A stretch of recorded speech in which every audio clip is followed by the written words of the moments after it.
All right, welcome to Scouching Live. It is February the 6th, 2025. I am extremely happy to be joined by, once again, friend of the show, Stephen Ellis. Mr. AJ Jadero's taking a back seat today, so you don't get to listen to him, unfortunately, very much. But, Stephen, how are you today? How are things? What's going on? How's life? I can't complain. The weather's fantastic. I love ice storms. I love Yeah, going outside and not enjoying the weather, but it could be worse. We could be in Alberta where it's like minus 30 everywhere. that is true. Yes, all of us are currently in the greater Toronto-ish area, and it is lovely outside today. It is just the best. I had to go outside briefly today. It was unfortunate. You mentioned you're going to Toronto, and you're going to have to drive. That's I'm sorry. Yeah. Yeah, I don't have a big car either, but it's a plug-in hybrid, so it's got a really big battery. So the good thing is this car doesn't slide a lot. Oh, So okay. driving the winter is actually not a problem. It's more of Right. everybody else. Yes. Yeah. Everybody else. That's what my mother always told me growing up. She's like, I'm not worried about you driving. I'm worried about everyone else in Toronto driving around you. That's the problem. Yep. So yeah, that seems to be the common thing. But anyway, we're not here to talk about Toronto traffic. You can find all kinds of talk about that elsewhere. What we are going to do today is obviously talk a little bit about the 2025 NHL draft class and sort of see where both of us are coming down on some stuff.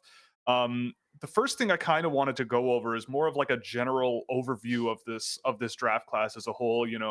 I think both of us have been on the ground, kind of running for what 5 months now or so on this class. In general, where is there? I know the sentiment out there is that it's not particularly the strongest group of players in terms of a at this age group. So, has anything sort of changed your mind on that? Are you sort of staying in the same world, or are you even more pessimistic at this point after a couple of months? From my understanding, there are a bunch of NHL teams that think there might be a bit more value in this draft than maybe they first thought. But I think what we're looking at here, we're not talking about a high end draft here, right? Like, depending on who you talk to, you can get three different answers for who the number one prospect is in the draft, or you get four Mm, by depending on who, if you really go deep. Um, After that, though, it feels like there's a big enough drop off. So that doesn't help. I think the one thing I do like is there are a couple goalies in this draft class that should make this a little more interesting. But overall, I'm not too thrilled about this class. I'm already kind of looking forward to next year's draft. Like, of course, Gavin McKenna is a lot of fun, but then you've got Keaton Verhoff, who you don't know his yep. story. He was a goalie up until he was like 11 or 12 years old, and then switched to defense. Yep. Now he's one of the top prospects. That's pretty cool. And then, like, I love watching Ethan Belchet's play. That guy is a menace. Like, he is just mean, but then can also score a lot. Yeah. Shout out to Oakville, also. That's where he's from. True. Yep. But yeah, so like, it feels like this draft class is just it's good, not great. I think the one thing was you look at Corey Pronman's rankings that he did like I think it was 24 players, and there was a reason Mhm. why. It's like there's just not enough guys I think that feel like true first round talents, and I Yeah. 100% agree with that one. Yeah, I mean, I think it's always really funny too because I'm the same way in a lot of ways. Like every year around February, I find myself going, well, you know what? I'm starting to think a little bit about 2026, or you know what? I'm starting to think a little bit about 2025, and doing a quick pass. So, like, I wonder, based on your sort of read of things right now, now that you've brought it up, like, obviously it's still a year and somewhat in advance, but like what is it about next year that kind of excites you a little bit more than what you've seen so far this season, and what do you think might be sort of the state of things, that maybe does get people a little bit more excited about next season relative to this one? I think partly because we have a truly game changing number one. Like, I love Matthew Schaefer, I love James Hagens, but you know they're not Connor Bedard, they're not Right. Macklin Celebrini, they're not Gavin McKenna. If Gavin McKenna turns out to be the player we know he could be, he's got 88 points this year in 40 games or 42 games. Like, he's Hmm. putting in outstanding numbers. But I think there's just a nice, good variety of different players at the top there. You're looking at you got the size, someone like Belchich. You've got the two way mobility of someone like Keaton Veroff. I like Ryan Rubrick. I feel like that's a player that's going to turn a lot of heads next year. What a great season he's had. So I feel like next year is a bit more fun. It feels like there's more fun players, a lot of high end Hmm. offensive players, but they all kind of are good in different ways. And then you've got Gavin McKenna. We also might see like a Norwegian guy go up pretty high in the draft, Yeah. Nicholas Aram Olsen. And then you've got Oliver's Murniks out of Latvia. Like there's a lot of interesting pieces there. So again, it's still early. I feel like you kind of mentioned, like we always look at around this time of year, we're already starting to look forward to next year's draft. And there's a bit of Mhm. hype for that draft because it's new players. But just from talking to some NHL teams, it feels like a lot of them are almost would rather have a first rounder in 2026 right now than the first rounder in 2025. Some of that is your like heavy projection. You're really hoping the draft class turns out to be pretty good, but Mhm. it almost feels like some teams are starting to kind of get bored of this draft class. Yeah, I mean, it's funny because at least for me, like just going and digging through more and more players over the course of the season, I'm starting to feel a little bit less pessimistic. It's kind of weird in the last little while, but I agree with you though. In general, like I don't think you're going to get a tremendous amount of really high end players in this group. But I do kind of also want to go over a little bit of the ones that are kind of high end. So like you mentioned that there might be 3 or 4 of these sort of really high-end options this year. I'm wondering because when I watch guys like I'm assuming Schaefer, Misa, Hagens, Martone, like those that type of level of player, I find it really difficult to sort of sift through them and go, well, if I'm picking first or second overall, like which direction do I look? Like I still feel like in a good way, I'm not sure. So I'm curious of how you come down on players who are that quality and bring different things to the game at different levels, but all at very high end output, and how you sort through that. Because I know you have your rankings out and you've got it Schaefer, Hagens, Misa. I'm very similar. I have Misa ahead of Hagens, but that's just here that's whatever. And Martone at 4. So how do you sort of sift through guys of that level who all play at that level and have that kind of output and sort of go, well, if I have number 1 or 2, I can say no to these other guys because X. Like how do you think through that? See, obviously, if you're if you're an NHL team, you want one of those guys, but I feel like it's almost the ideal position to be drafting is like fifth. Then you don't have to think about it, right? Like Right. if San Jose picks number one, they're probably taking Matthew Schaefer. Chicago takes number one. I think they take a Michael Miso or a James Hagen. So it kind of really depends on which team it is here. The nice thing is they've all of those 4 players you mentioned, they all kind of have their own individual skill sets. You look at Mhm. Schaefer, just a fun, just does so many great things with the puck as a blue liner in a way that we just don't often see at the draft, at least in recent years. Then you go look at Hagens. I think he's got that 2A responsibility, great playmaker. We saw him at various international tournaments absolutely dominate the U18s last year. He wasn't playing with the most skilled players in the world, and he set the tournament record in points. Like we know what he could do. Then you go out there and look at Misa. Like if there's any player in this draft that I want to go out there and I need to score a goal right now, I need to pick one player to make that happen from this draft. It's Michael Misa. Like that's a guy who could Right. go out there and score, and you see what he's been doing in the OHL. Like even though his numbers have come more back to earth compared to what we saw like the first like 2 or 3 months, he's still scoring at an outstanding rate, and that's important. And then you go out there, look at Martone, and I know some people kind of knock his skating there, but I like that it feels like in games where he isn't completely involved with the puck, he's still finding ways to be very physical, be a nuisance out there, and he's probably the toughest of the 4 to play against in a one-on-one situation. So they've all kind of got these really good different skill sets, and I guess it's just what do you value more? And from what I've from talking to scouts at some of these showcase events, more are leaning as Schaefer number one. Right. But then again, it's I still think it's really close. Yeah, I mean, I agree. I agree. It is kind of a thing where it might be who is drafting and what do they like, and is that and it just depends on who's doing what and thinking what where. There's a lot of context that could completely switch things up. Um, I think if I'm not mistaken, speaking of just outside the top 4, I think Victor Eklund is a guy who's risen pretty hard on Mhm. your list since the beginning of the year. And I know a lot of people are sort of starting to come around on that, and I'm with you as well. But he's a little bit below where both of us have him, sort of on the average in general. What is it about Victor Eklund that has kind of shot him to where he is on your list since the beginning of the season that has sort of captured your attention, and maybe what some others might be missing? Because I agree. I think he belongs right up with that top group of players. So he's not a big guy by any means, but I really like that he battles hard. And there's always been that level of intensity that you see from him. I think the first time I watched him was, I want to say, that U17 World Challenge a couple years ago. And he didn't really Yeah. produce a lot. He played more of a minor role for that team. And I think he also was one of the younger guys on that team, given his birth age, birth year. But I do think that it's a guy that the more I watch him, the more I do like him away from the puck. And then you watch him with the puck, and he's got a good shot there. You know those numbers that he's got this year, like 20 points in about 30ish games, uh, in the Allsvenskan, like that's impressive, because that's hard to do as a young player to get that ice time. But he's going out there and looking really confident, and feels like the confidence is there. And when he's feeling good, he's playing well. And watching him at the, I don't know how much the Group B got attention wise from the World Juniors, but I felt like Mm. every time I was watching Sweden at TD Place, I was watching him do something dangerous with the puck. And it didn't always work out. There were times where he was setting up guys, it just didn't work out. But it's when he's like, okay, I'm going to start shooting, I'm going to start creating, that things really got dangerous. So I do like that he's, he loves to shoot. He likes open space, but I also like that, he last year he gained a bit of a reputation as a guy who maybe passed a bit too much, and it worked often.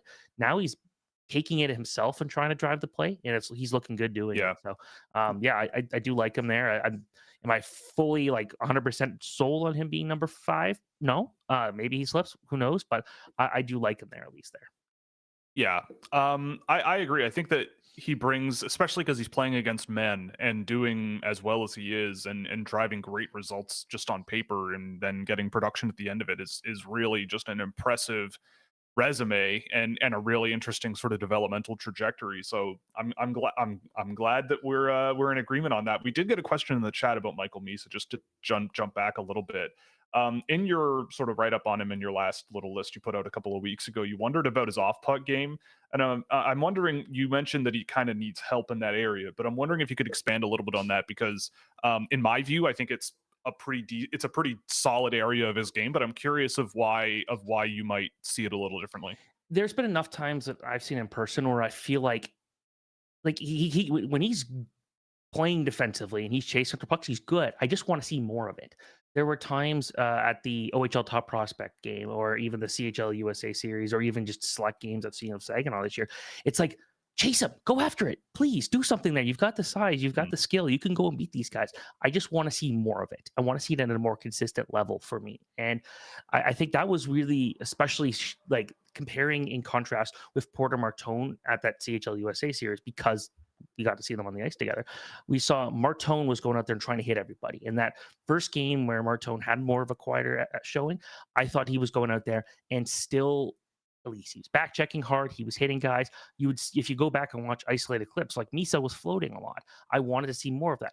But dating back to what we saw with him back in the Mississauga Senators, like the U14 team back in like 2019, very first time I ever saw him play, the thing that, like, you could see that he wants to attack, but we know that he can attack guys, and we know that he can go after guys and use his size and things like that. It was just not at a level that, at least from some guys I talked to, they want to see more intensity there.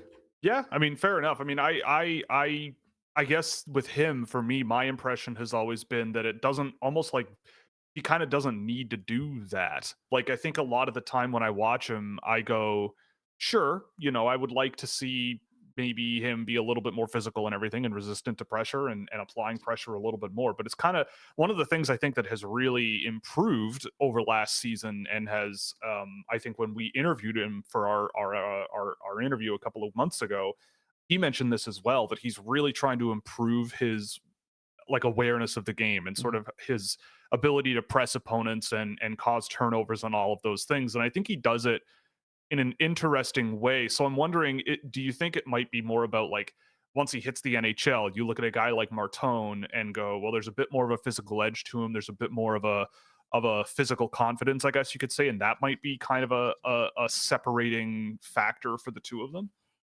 Yeah, I guess we'll have to see there. Like, for me, the one thing I wanted to see from Martone specifically was, this is a guy that, at least last year, showed signs that he could potentially become a 50-goal scorer in the OHL. That isn't going to happen this year. And it feels like I wanted to see that more explosive like, the shot, but then he can go out there and he hit guys, and he almost I don't feel like he's going to be a guy that ever fights in the NHL. Like he kind of Right. like he draws you in to do something with him. He did fight, I believe, in that the CHL or the OHL top prospects game, but I don't know if that's going to be his game in the NHL because it feels like he's kind of just got that rat nature to him, and that will help him. So again, it's like if I need someone to go out there and shoot and score and win a game, that's where Misa stands out. If I need Mhm. someone to go out there and cause calamity, but then also be productive, that's where Martone goes. So I guess it really depends on what the scouts and what the GM values a bit more of those two guys. I still think it's close personally. Yeah, I agree. I think it is a really, a really close group. Um, the other thing as well, that since we're talking a little bit about Eklund and a little bit about the sort of physical edge to the game, I know a guy like Anton Frondell.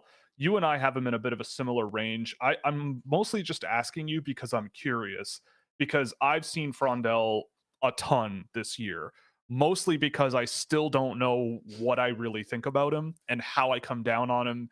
I don't really know what to think of him, like where I would think about drafting him in the draft and like why.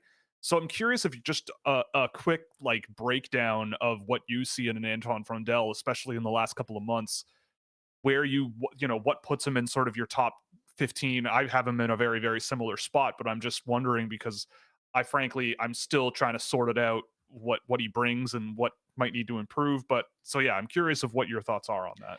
Yeah, man, this is like the guy that I never know what to do with him when it comes to ranking him.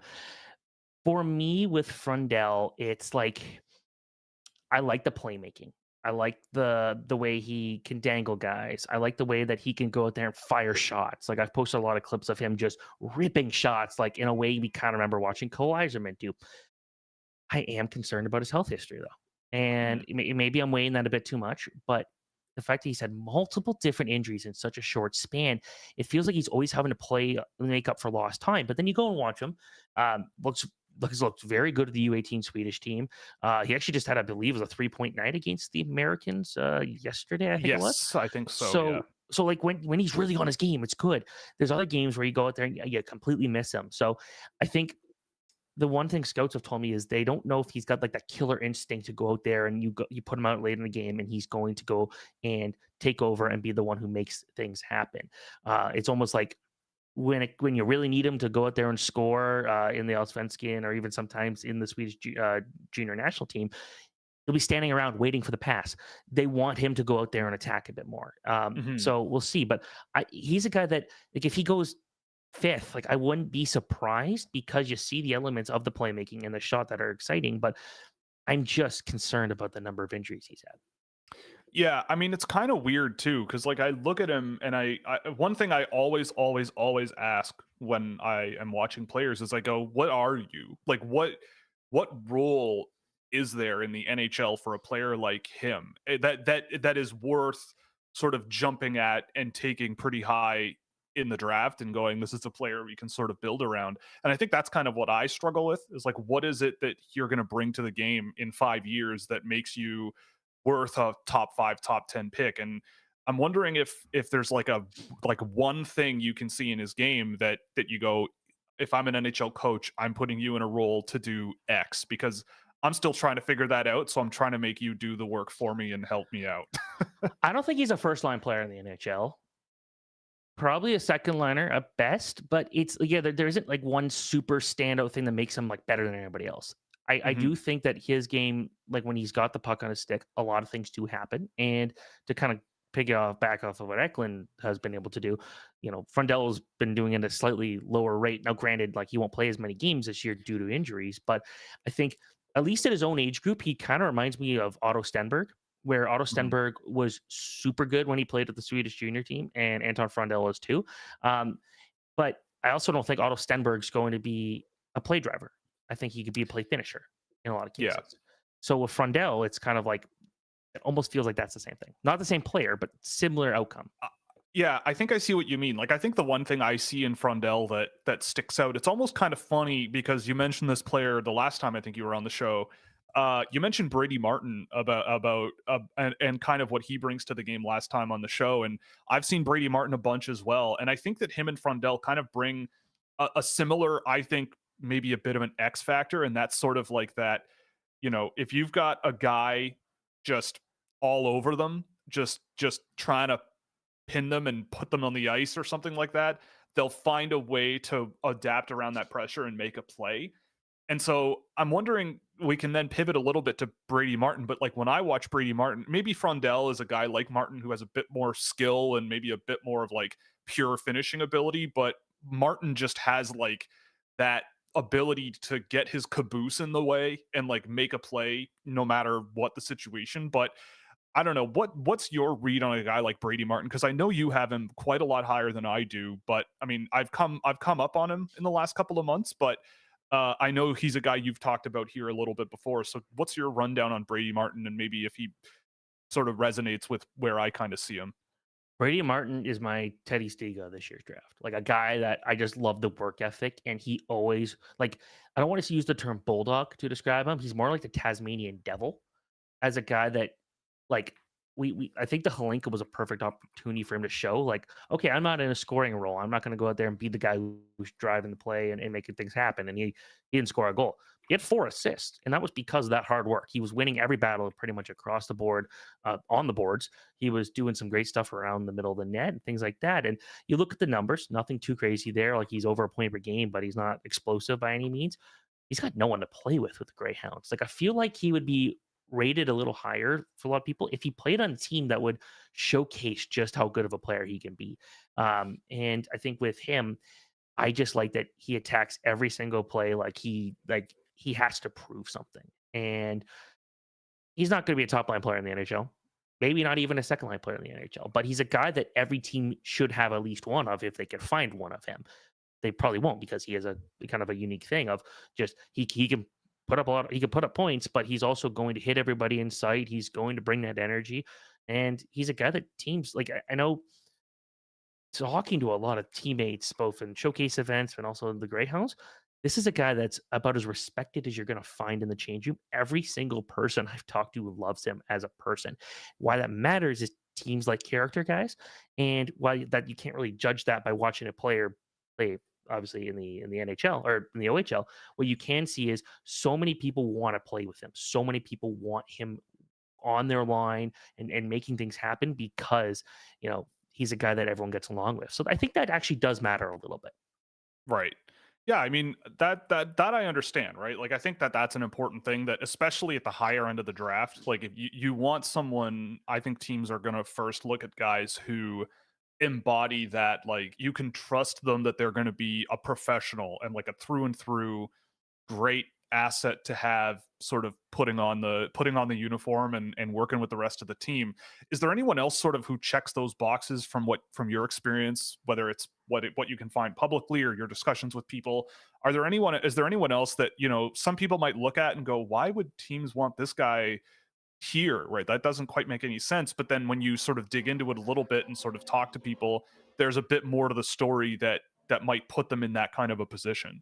So I know I have Kashan Aitchison at the highest I think anyone has ever rated him. I think I have him at number 7, but that's a guy that a lot of people, a lot of scouts really view highly, and it's because what's one thing you want if you're a defenseman? You want to be tough to play against. And this is a guy that will throw a big hit, look around to try and fight somebody, and no one will touch him. I had one OHL player who did not want to say his name tell me, like, they would rather, like, there's no chance they'd want to go in the corner with this guy because he's going to kill them. And because Kashan Aitchison just wants to flatten guys.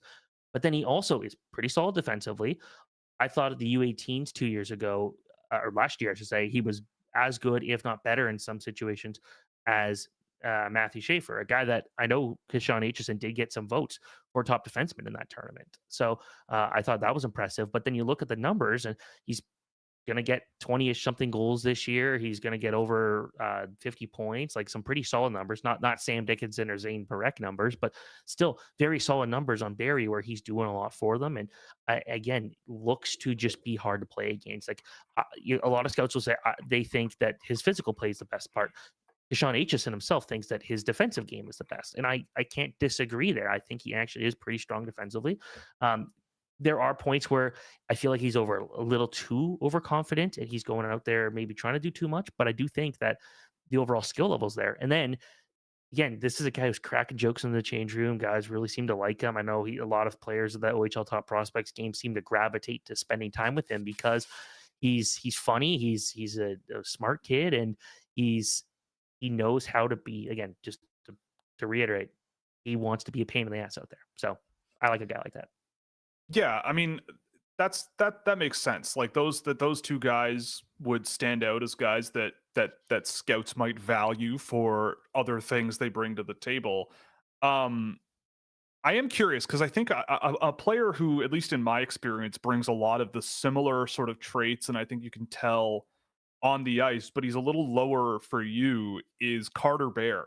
And someone mentioned in the chat, like, if there's a chance he goes top 5. I don't think that's going to happen, but I don't think he's much far back from that.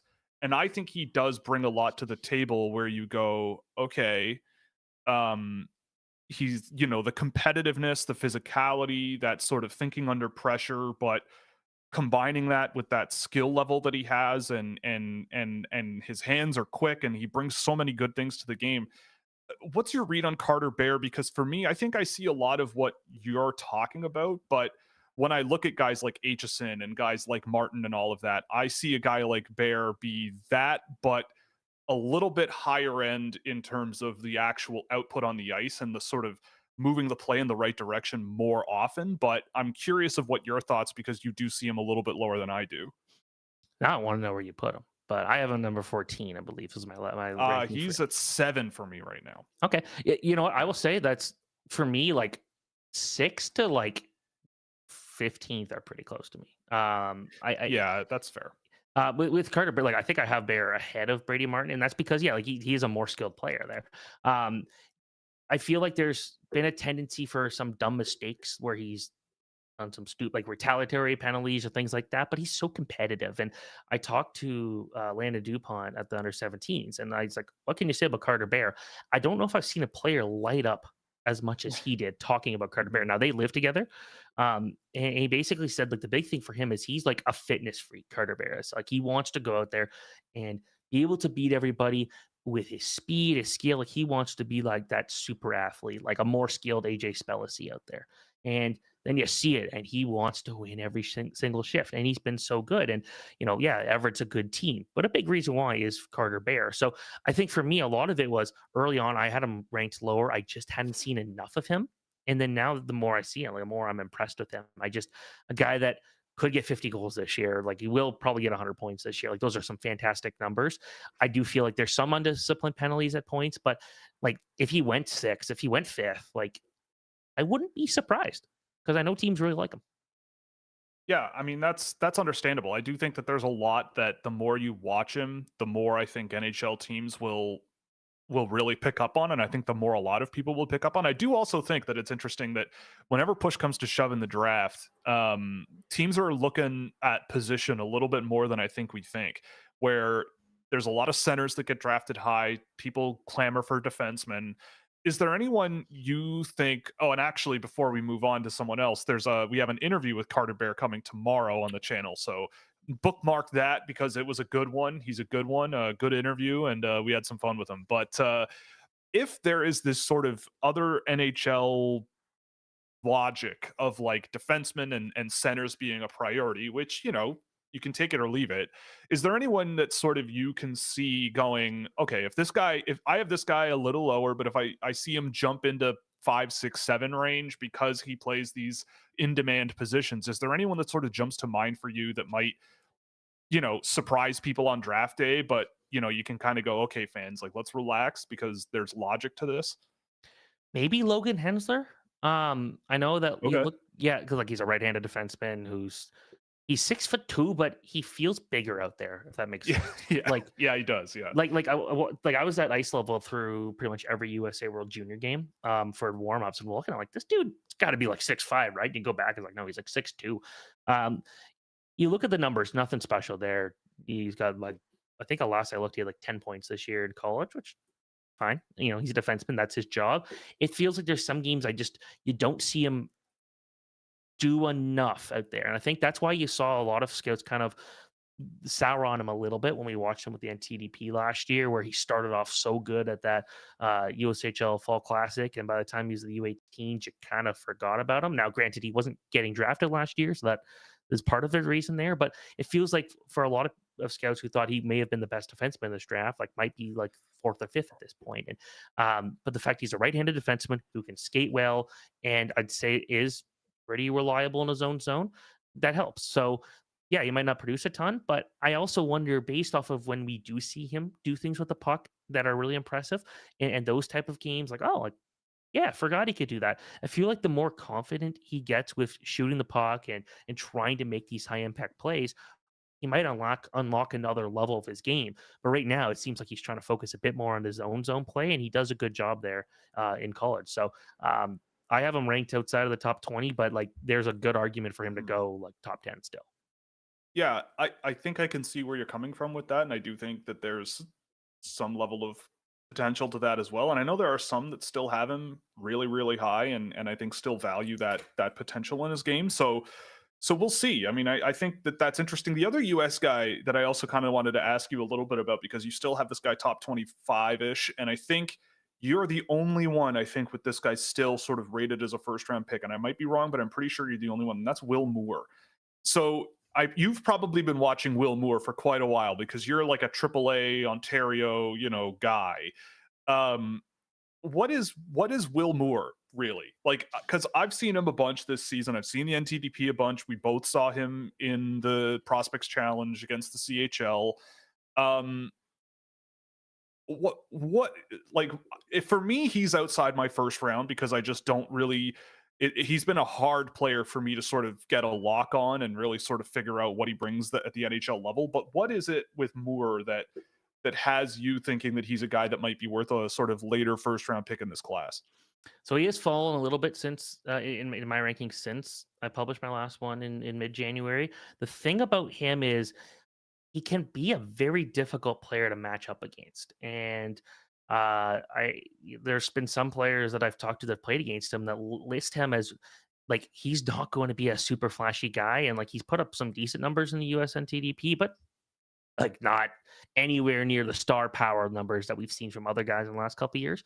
He feels like just a solid, dependable two-way center that's going to be an NHL player. Like he's not going to be a number one, but probably not, maybe not even a number Yeah. two center. But if you could make him number three center, good. You can also play the wing. We have seen him when there has been struggles. He has played on the wing. I do think that he is committed defensively throughout his whole career. He's like even dating back to watch him U15, U16 level. Never someone who's going to take over a shift, but we also saw him play with a guy like Michael Misa and took the responsibility away from Misa and allowed him to go out there and just put pucks on net. And when that worked out really well, again, this is minor hockey, but you saw that he was able to do that. Then you go watch him the next year with the Toronto Marlboros. Same thing. He took the pressure off a lot of those other skilled guys. Then you go and bring him to the what's the NTDP. And there were points last year where like, okay, LG Mooney, go out and fly and do stuff. And Moore, go out there and be the guy who commits to the 200-foot game. And he would do it. So from talking to guys who played against him, they talk about him being very difficult as a matchup guy. And he's smart. And if he can simplify his game at points, not try to do too much, I do think he'll be a solid NHL player in a draft where I don't think there's going to be a ton of really high-end NHL players.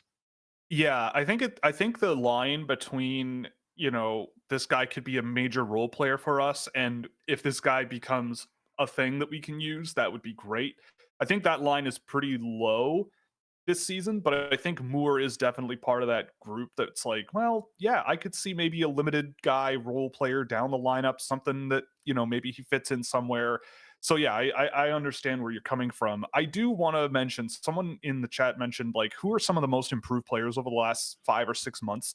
I'm curious who your answer to that would be, because two names for me shot to the front of my mind who I think you have a little bit lower, but I'm curious of where your mind goes when you think of over the last few months, who's been the most impressive, and improved players. The one that I saw a lot of the last couple of years because I watched the NTDP closely was Christian Epperson. I know he is an overage guy, but he is someone who I do think deserves some attention because he's not putting up Michael Misa numbers in Saginaw, but I'm feeling like this is a guy that's just bringing the energy every shift. He's going to probably get 80 points this year. He's definitely going to crack 100 penalty minutes. He wants to hit everybody. It feels like he has something to prove after he got demoted from the U18 national team last year, where he started the year, played most of the season, and then it's always a tough one for players when they get sent down to the U17 team Yeah. for the USHL playoffs. Like that can be heartbreaking for these guys. They've spent 2 years preparing for this one specific tournament, and then they don't make the team, and they bring up someone younger to come play instead. Like that's got to be hard on those guys. And I feel like he took it personally to a level where I'm really liking his game right now. He's showing some like he could be a goal scorer. He like it feels like he's still going to be more of a heavy playmaker. Like he's a good passer. He likes to hit guys, and I do think he's actually pretty good away from the puck. He now has that chance to kind of go out there and shine, and I really do like that for him. So that's good. And then I'd also say, oh, who's the London goalie? Drawing a blank on his name. Oh, Medvedev? Yeah, that's a guy Yeah. that early in the season that guy couldn't control a rebound to save his life. Doesn't feel like that's as big of an issue anymore. It feels like he's doing a better job of just tracking shots, not letting these leakier goals in, and I think he's looking pretty solid. So those are the two names that kind of first come to my mind. But I'm curious what you're gonna think I should. Yeah, the two names that jumped to my mind right away were Cullen Potter and Benjamin Kindle.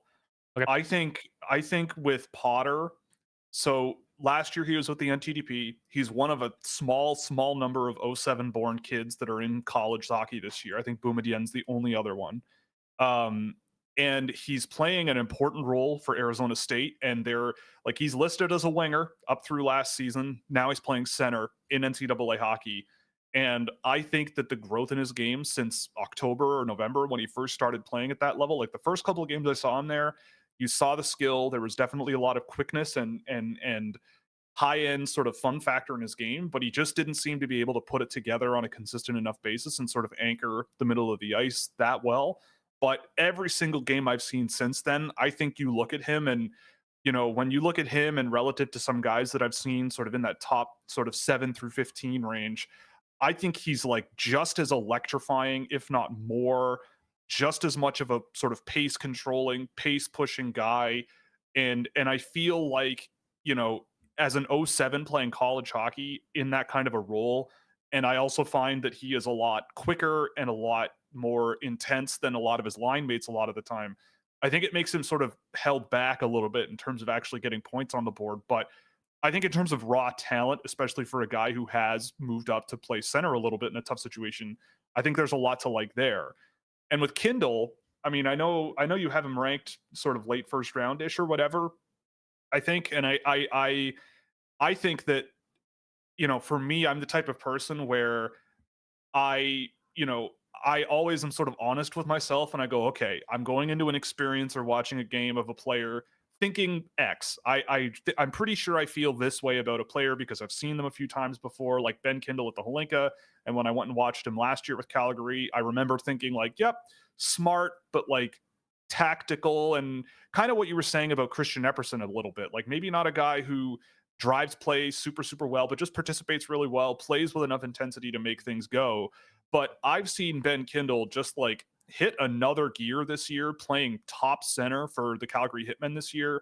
I think his point production has just continued to just shoot up. Like now he's on pace to score more than Porter Martone if he played a full season and if Martone played a full season. Like it's kind of amazing how much his game has grown and with how well he is seeing the ice and like stitching play together. I think that he's the type of player where, yeah, you might not get the sort of physical play. You might see a guy like Aitchison go 7th and a guy like Kindle go 29th. And, Aitchison brings the physical edge that definitely you don't see out of a Kindle. But I think that in terms of like playing the game and moving the play in the right direction and using your line mates and enabling offense for everybody and while also generating scoring chances for yourself, like he's just continued to just get better and better for me. And I don't have the splits for this season for his scoring as of right now, but I feel like the last 2 or 3 months, he must be one of the most productive CHL players out there. And so he's probably the other one that I would throw out. And I'll say this before I throw it back to you about Medvedev. I actually just updated all my sort of more, I guess, advanced data on goaltending that I derive from Instat data. Shout out Puck Preps. Um, and Medvedev is actually probably, it seemed, if you sort of take everything in aggregate, might be the best analytics case for a goaltender in this year's draft. He faces a tough workload, even though he's playing on the London Knights. He faces some tough nights. He saves a ton of shots at 5-on-5. His save percentages are really, really high, especially when you remove sort of these lower danger opportunities that are taken against him. And he's a guy who also is almost a 2027 or 2026 eligible player. So there's a lot going, I think, in his direction. I don't think he's particularly small either. I don't think he's huge, but I don't like he's not Joshua Ravensbergen, but I'm pretty sure he's like 6'1", 6'2" or something now.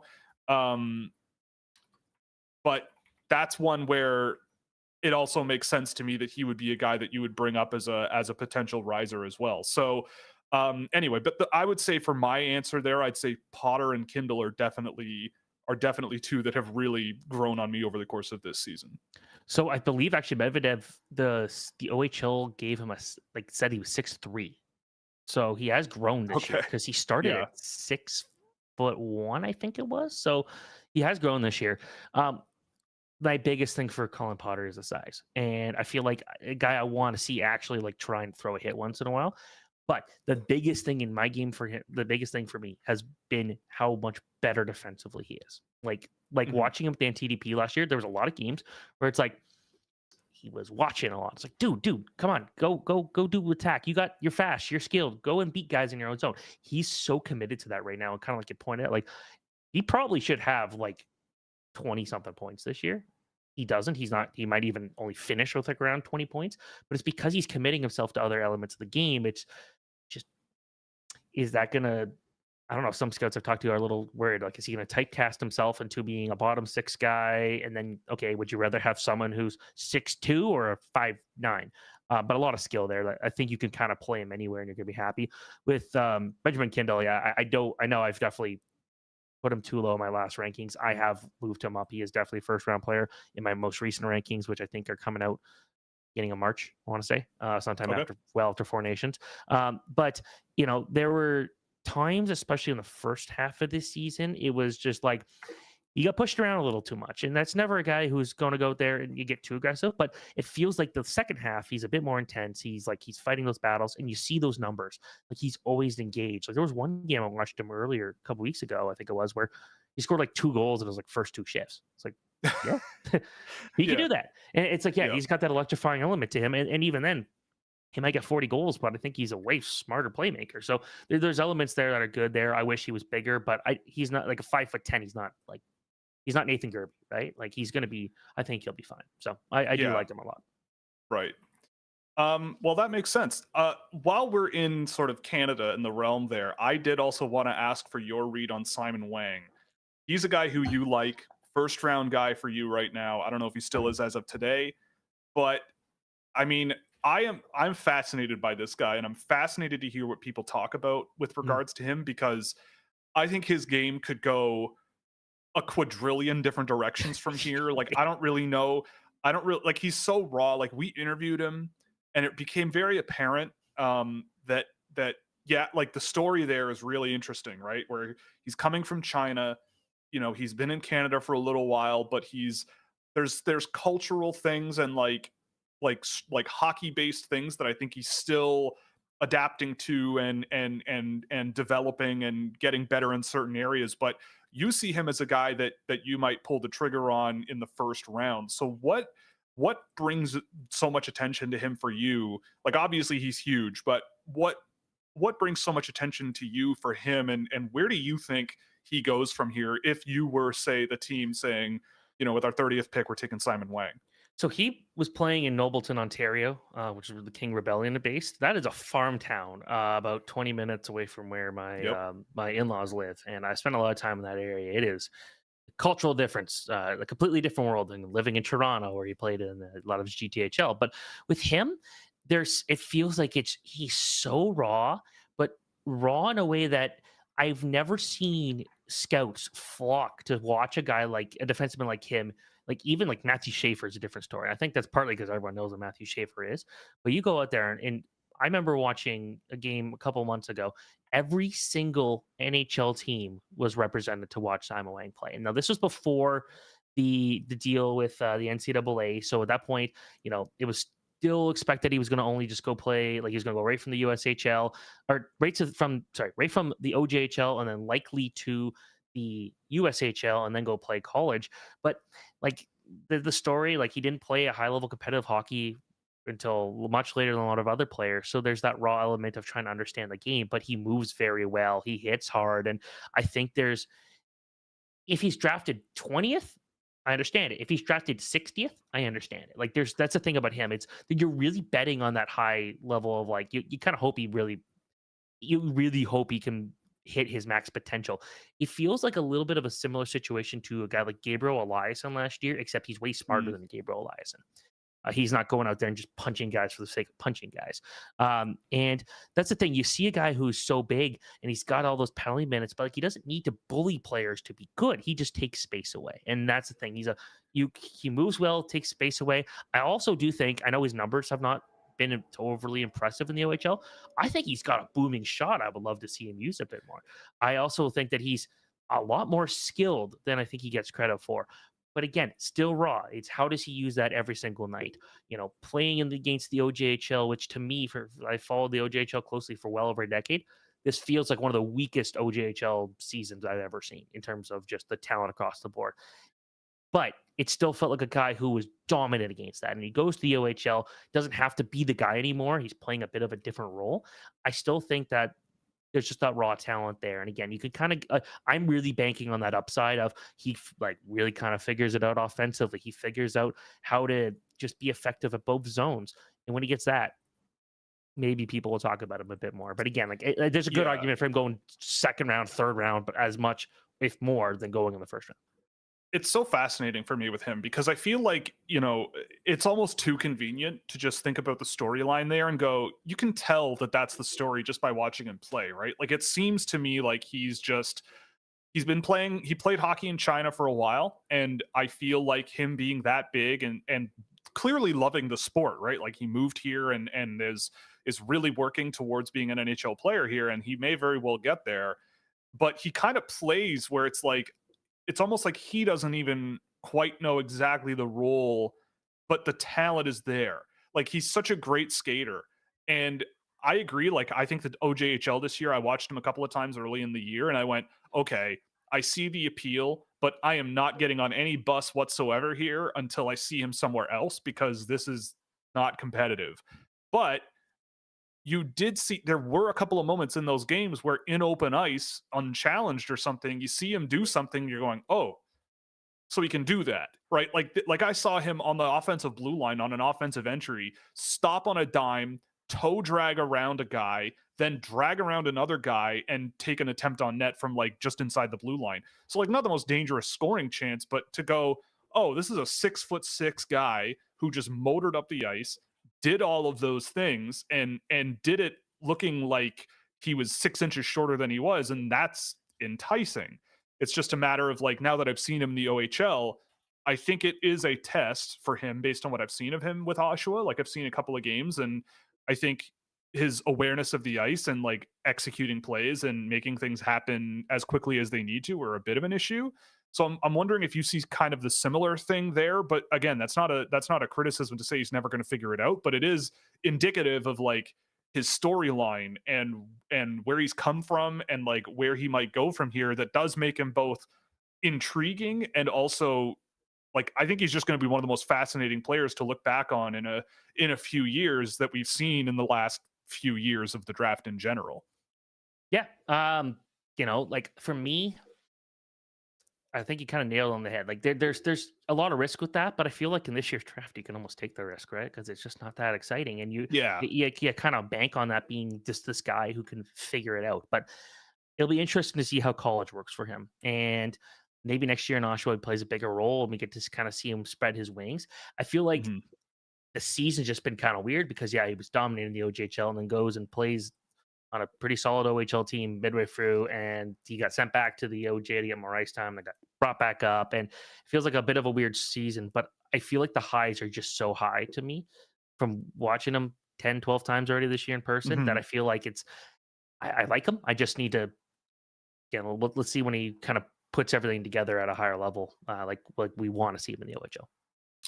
Yeah, it's going to be interesting. I think that's one thing I love about this draft class. I think it's going to be very interesting to see how the chips fall because I think you can see different philosophies interacting differently and making things look very very strange in when you see how things actually work. Because I do think that there are players that are very talented and worth betting on that I think maybe bring more to the game than a guy like Wang. But then you look on the other side of the coin and go, right, but like the potential, like those guys are maybes in a one way, but this guy is a maybe in a completely different way. But like the package of what's there, you don't see that very often, right? Like a guy Yep. that tall who skates like that. So I think there's a lot of that in this year's draft where it's like there's a lot of so-called like risk, but it's more like there's just, yeah, you might not get the most amazing thing in the world, but there is a lot of intriguing talent out there. So before we start to wind things down, on that note, I am curious if there's anyone sort of on your mind that you would like to sort of throw out there that kind of embodies that of like you're just really interested to see where they go from here and really interested to watch them play and how their career goes from here. Oh, that's a tough one. I'm gonna go with Benjamin Keevan. Um, Okay. I I like him. I know you look kind of ranking, he's kind of all over the place, but there's been like watching him play whenever he's been on the American team, whether it be the NTDP where he has no points this year, or at the Hlinka or all these other tournaments. I thought he's actually looked really good, and Mm. that's the thing. He's another guy that doesn't need to produce to put up or to be good. I think that he's a hardworking guy, physical dude, but also I think he's pretty solid defensively. Like he kind of does a lot of different things well. So, maybe a late first rounder, early second rounder. But I do think that in Des Moines, he's having to do a lot of the heavy lifting there. Let's see what he could do kind of in the future. I like Arizona State. That's where he's heading. Be cool to see him and Colin Potter play together. But I think that there's something there just because every time I watch him, he does something, at least a few things notable every game. I'm like, oh, that was cool. That was impressive. You're a smart player and not flashy, not going to score a ton of goals, but he gets a job done. Yeah. I mean, that's interesting too. I really like Ben Keevan as well. Like I think the more I see him, he's another one I think that has also improved quite a bit. Every time I see him, I feel like he just brings a little bit more that you're looking for. So in interesting. So before we let you go, uh I did want to bring up something that's a little bit outside of this. Like, so one of the most you're at Daily Faceoff. One of the biggest additions you guys have made is adding Jeff Merrick to the roster. Jeff Merrick, noted junior hockey dork, hockey aficionado, knowledge king. So you've been on a show with him, The Sheet, which has been great. You've been on with him quite often, especially during the World Juniors. Um, so I'm wondering if I could pick your brain just a little bit about someone who has that much media experience and has been around the block so much in multiple sports as well, but like brings so much, especially in the world of junior hockey and prospects and everything. Like, what have you picked up from him over the last little while working with him and working around him and doing shows with him and all of these things and covering the World Juniors? Like what do you pick up on with him? Like, and what does sort of he bring to the team at Daily Faceoff? Because I know he has many, many fans out there, and I was very interested to see him join the team with you guys and see how that goes. So if you like him talking about prospects, stay tuned. Yeah, when it comes to Jeff, he's awesome. He's such a pro. The very first time I had actually ever met him in person was about 25 minutes before we did our very first video hit on the Okay. CHL USA series. What a professional, man. Just the dedication to making sure like everything sounds good and everything looks good. Like absolute true professional, as you would expect from someone who's been so big for so long and just such a genuine guy, such a nice guy, like wants to talk to everybody, especially younger people who want to break into the industry. Like he's so helpful, so just wants to know everybody. And watching him remember we were sitting at the World Juniors and before one of the games, we were just sitting in the media room. He's just like, I got nothing to do. I just want to do some journalism stuff. I'm like, all right. So we just start throwing random questions at him. Like, could Kevin He play for Canada at the World Juniors? Because I know there's questions about like Simon Wang couldn't play, from my understanding, for Canada the World Junior A Challenge due to being a Chinese citizen. Well, what about Kevin Yes. He? Well, Kevin He is now a Canadian citizen, so he could play. And it was just like things like that, trying to find out just small random things. He knows everybody. We'll just call up everybody and just like, hey, what about this? And within minutes, we got an answer. And it's just like, yeah, like this guy is a Rolodex of information. He knows, like, you see the guests he brings on to like he has Marcus Pedersen's agent coming on the show today on the sheet. Like think cool like things like that, talking about the contractors. Like so many people respect him. He wants to talk to everybody. He's also just a hockey nerd. Like I remember mentioning something about Cristobal Huey, my all-time favorite player, and he mentions I'm probably the only one who could ever say that too. But he mentioned some obscure fact about like where he played minor hockey in France. It's like that's awesome, man. Right? Like that's so cool. Yeah. So yeah, it's just what a great guy, awesome, and just love working with him. Yeah, I know. I was lucky enough to meet him briefly a long time ago, like years ago, in Toronto at an event, and he just struck me as a just super nice guy. Just loves to have a good time. Super personable, and I'm just really happy that he's sort of found a home and that you get to pick stuff up from him and interact with him on the level that you do. So on that note, I think we can let you go. Is there anything you would like to plug? Anything you want to throw out there? Any hot takes? Anything you want the world to know that is just coming straight off the dome, or anything you want them to read or do? Fire off, and then we can let you go. What's the most hot take thing I could say? I'm excited for the Four Nations face-off, and I know a lot of people do not. Well, no, that's not the hot take. That's not the hot take. But I know a lot of I was people. maybe a little. I know a lot of people don't care about this tournament and they're more excited about the Olympics. I will say the Olympic, having rewatched the 2010 and 2014 and then the 2018 Olympics, the Olympics of NHLers overrated. 2018 Olympics was fantastic. That to me was one of the best hockey tournaments I've ever watched because you never knew who was going to win any given night. USA beat lost to Slovenia, and people were like, "Oh, well, like the Americans weren't sending their best team; they're sending like a C team." It's like Slovenia without Anze Kopitar should Yeah. not be able to beat a team of future NHLers and former NHLers. Like, let's be realistic here. And then Germany almost beating like a Russian team that had Kaprizov and Kovalchuk, and like I think that's who was on that team too. It was like, come on, guys, like Yeah, I think you're right. that was pretty fun. So, but then you go and look, and there's a lot of uncompetitive games at the Olympics. There's a reason I love the World Championship, and that's because you get the most teams. Yep.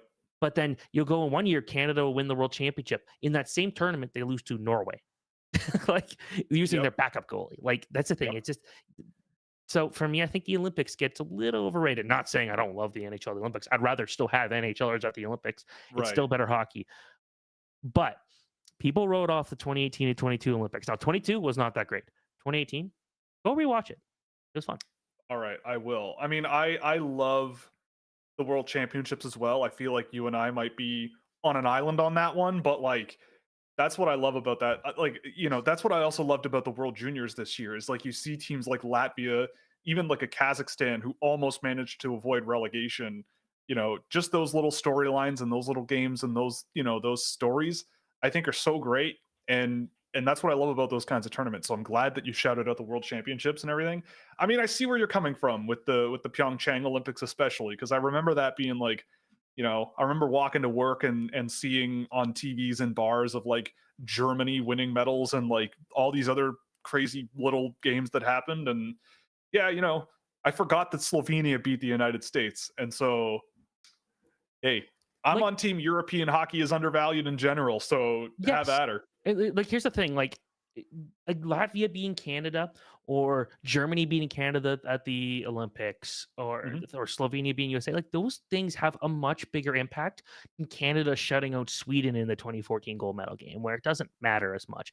You want there to be as much parity as possible, and a lot of the time, like Latvia partied for days for winning Yeah. bronze at the World Championship, right? Like that meant so much to that country. And talking to Czech players like that went through the draft last year about watching that World Championship team, and it's like they will remember that as being probably the most fun thing they've ever watched.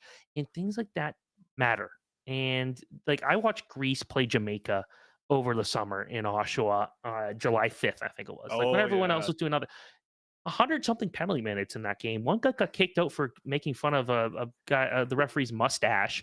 Another player got kicked out of the game and just put on another jersey and just tried to skate back on the ice. And the ref's like, "What the fuck?"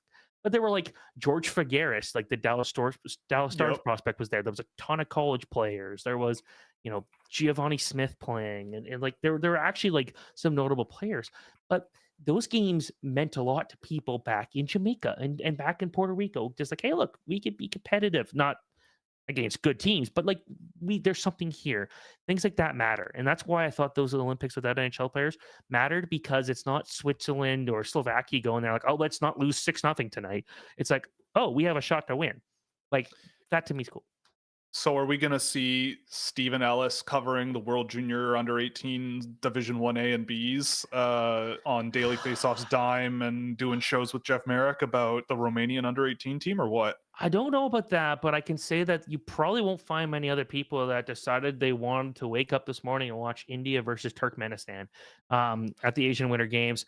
Hey, shout out to India. Scored the first goal like 2 minutes in. It's like, oh my gosh, this is great. And then Oh yeah. Turkmenistan won 19-1. So it didn't go so. Yeah. Yesterday, I think was was it Monday? Was it where there were like a couple of 20-0 games, like Hong Kong over Macau and all that Yeah, stuff? 26-1. Actually, I'll share one quick fun story. Going to the under 18s, there was someone who had a heart attack on our plane, so we got stuck in Oh, Iceland for a little bit. Which Iceland, they play hockey, yep. partly because of watching the Mighty Ducks movie, but Yep. they also play hockey on volcanoes there.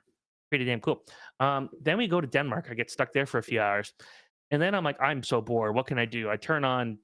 It was the U18 Asia tournament, whatever was going on, and I think it was Kuwait lost like 56-1 or something like that, or 56-0, some stupid score Oh, like that. yep. Yeah, I watched the whole thing. Like, this is the greatest game ever. I tried to watch as much of that tournament as possible. And Kuwait, in their final game, they're losing 17-0 in the first period, and they're just like, we're done. We're going Yeah. home. They literally quit I the think, game. But then they got yeah. credited for a win because the team they were supposed to play in the playoff round got disqualified. Right. So even though they were already home at that point, they got a win. Yeah. I thought I that think was they great. also only had like 15 guys registered too. Like I feel like they had like 2.5 lines of players, I think. Oh yeah, well That's part of the reason that they got destroyed. see, it was like the week before Kuwait played in like the Division like 4 World Championship, and there was a guy who wore number 69 on Kuwait, and I tweeted about Kuwait playing, and this guy's like, "Hey, watch me tomorrow." I'm like, "Okay, it's pretty random."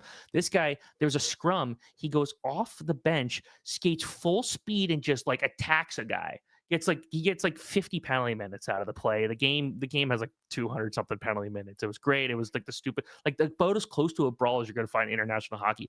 After the game, this guy, again wearing 69, starts like liking every tweet, like praising the guy for basically assaulting someone, and was just having a blast with it.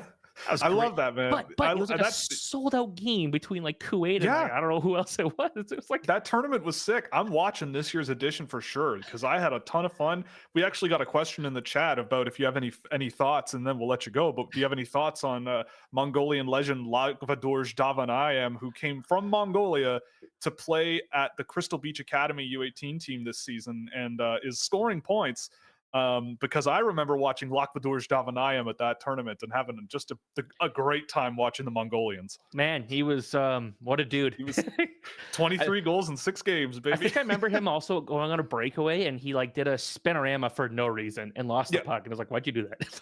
Yeah, there was a lot of that. There was a lot because he's way more skilled than everybody else. So it's like those tournaments aren't competitive, but they can be funny.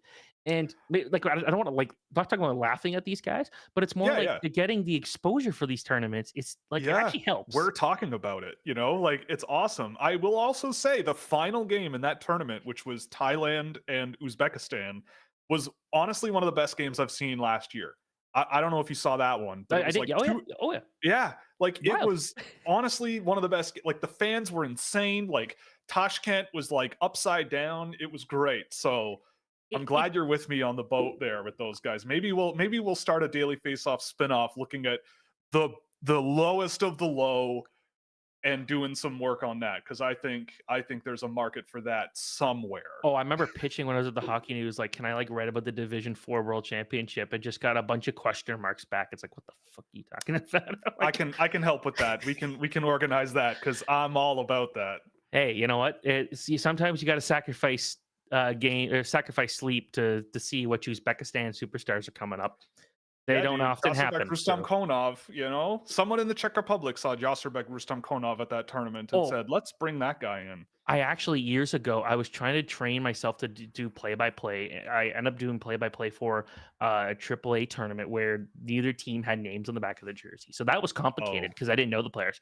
But to test myself, I started trying to pronounce Thailand hockey player names. And if you look at Thailand player names, the one I think I specifically looked was the 2019 tournament, and it was like there's a goalie named Pataropol Ugnakala Patanas. But I actually, when I tweeted, I said that on video what his name was, and the player found it and said I pronounced it correct, which was extremely impressive because like every name there is very hard for someone. Yeah, it is out. Oh yes, I see. Yeah, I see the name now. Pataropol Unkul Patanasuk. Yeah, that's outrageous. How about on that same team, Patrick Forstner or Matthew Siegel? Yeah, Wait a second, sir. Straight out of Bangkok. But then you look at the coaching staff of these teams, and there's never like two guys that like are from the same country. It's like a coach would be from like Canada, and the assistant coach would be from like Mongolia, and then there'll be the coach from like Switzerland. And it's yeah, I mean, I'm wearing a Mighty Camels jersey. Like, this is my life. This is the way my brain works too. So I love it. Yeah, good stuff. Anyway, Stephen, thank you so much for joining us. This was a real hoot. Safe travels today, you know, in your vehicle. Stay safe. Anything else before we let you go, or you're just gonna Irish exit this, or what?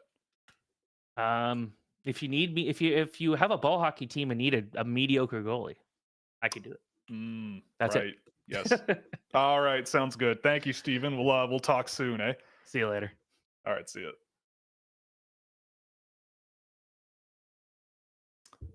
All right. Well, thank you very much to Stephen for that. That was a real hoot, and we went in some directions I did not think we would go, but kindred spirits, you know, a little bit of kindred spirits. That's great stuff. AJ, you're still here. Yes, I am. Thoughts, feelings, vibes, or are we just gonna go right into questions today? No, it was awesome. It was pretty hilarious. I'm working on figuring out how to timestamp everything, and that just became something I did not expect that I'd have to make a timestamp for. So I have it listed as tangents about international hockey because it was multiple tangents. So yes, and it was good.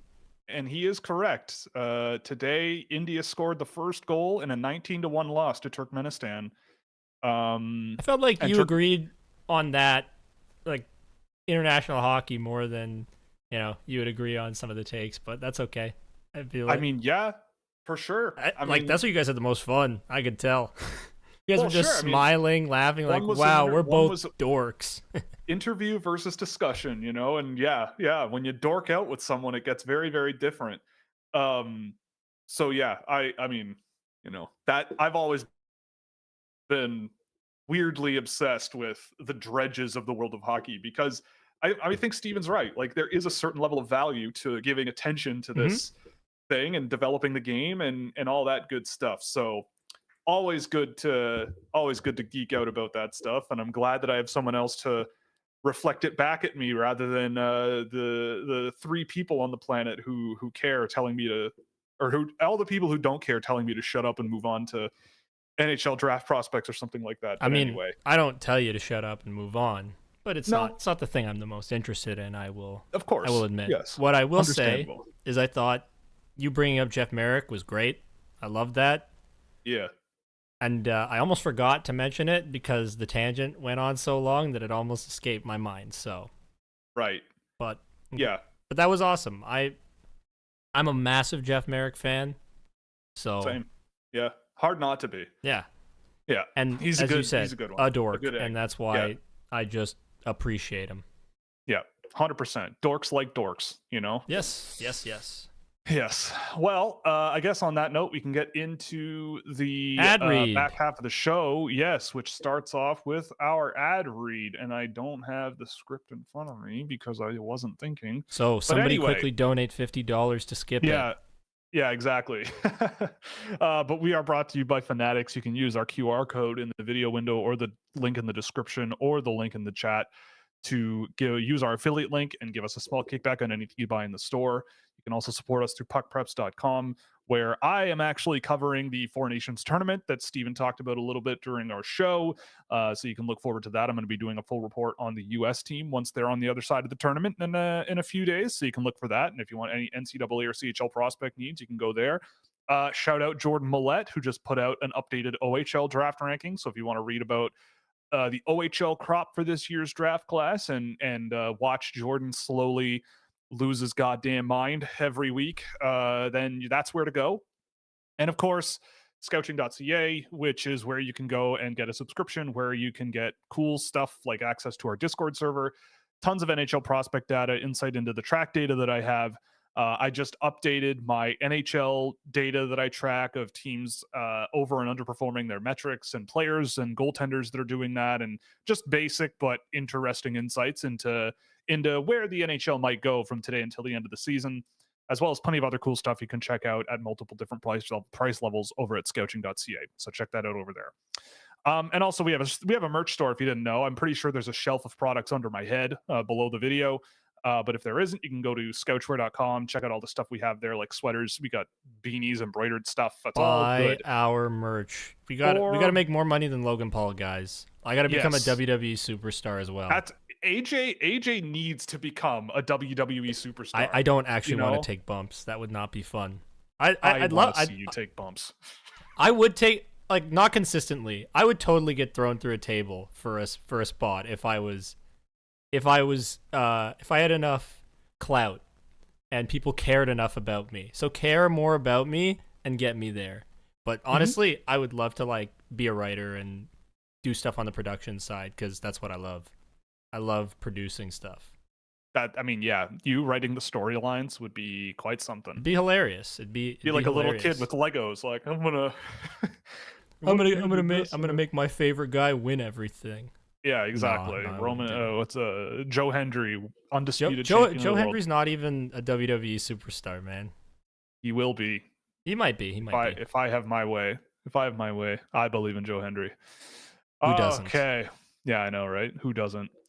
And the other thing too is you could buy us a quadrillion coffees on buymeacoffee.com. Maybe we'll give some to Stephen Ellis too for giving us a boost today. So if you want to help both Stephen and AJ and I and Rayan and the whole team over here, then and Tony, I guess too. Yeah, and Tony, maybe, I suppose. Somehow the find a way to guy. get him out of Windsor. Yeah, get him out of Windsor. All due respect to Windsor, but even he seems to not be the biggest fan of that place. But whatever. By all means, we can move on. You know what? I do have to say one thing. About Nobleton, Ontario, okay? Nobleton and King City, because he brought it up. Because Steven brought it up. I know where that rink is, okay? Where Simon Wang played. I saw my cousin play at that rink. I saw him get into a fight there and knock a kid out. So I wanted to mention that because it's kind of funny to me that I was editing the game tape for Simon Wang, and I'm like, what? This looks like the horrible rink that my cousin played in. And then I went, oh wait, it is the horrible rink that my cousin played in. Yeah. And so I know where that rink is. My doctor's office is right next to it. Well, so pretty funny. Go. That seems like a far drive to go to the doctor. Well, my dad's from King City, Ontario. Oh, that makes sense. Okay, that adds up. Yeah, so that's why my uncle lives in Nobleton. Okay, got it. Right on. All right. Well, it's not a farm town anymore. It's not a farm town. Yeah, no, it is not. It definitely is not. That whole area. It's just Italian. Yeah. Yeah. I got a buddy who's a medical student out in Newmarket, and yeah. Hey. Anyway. Hey. Let's get into some chat questions. Hey, let's bop a boopy. Okay. I'd like to hear you compare and contrast the second tier of centers in this draft: McQueen, Frondell, O'Brien, Desnoyers. Okay. Well, they are all smart, I would say. They read the game well. They're very rarely out of position. I really like O'Brien. I've been actually meaning to go watch another game of his. I think I have one downloaded and ready to go. No, I don't. Okay, so I should probably change that. But yeah, so I do really like O'Brien. Frondell, like we talked about him on the show. I think I'm still trying to figure that one out.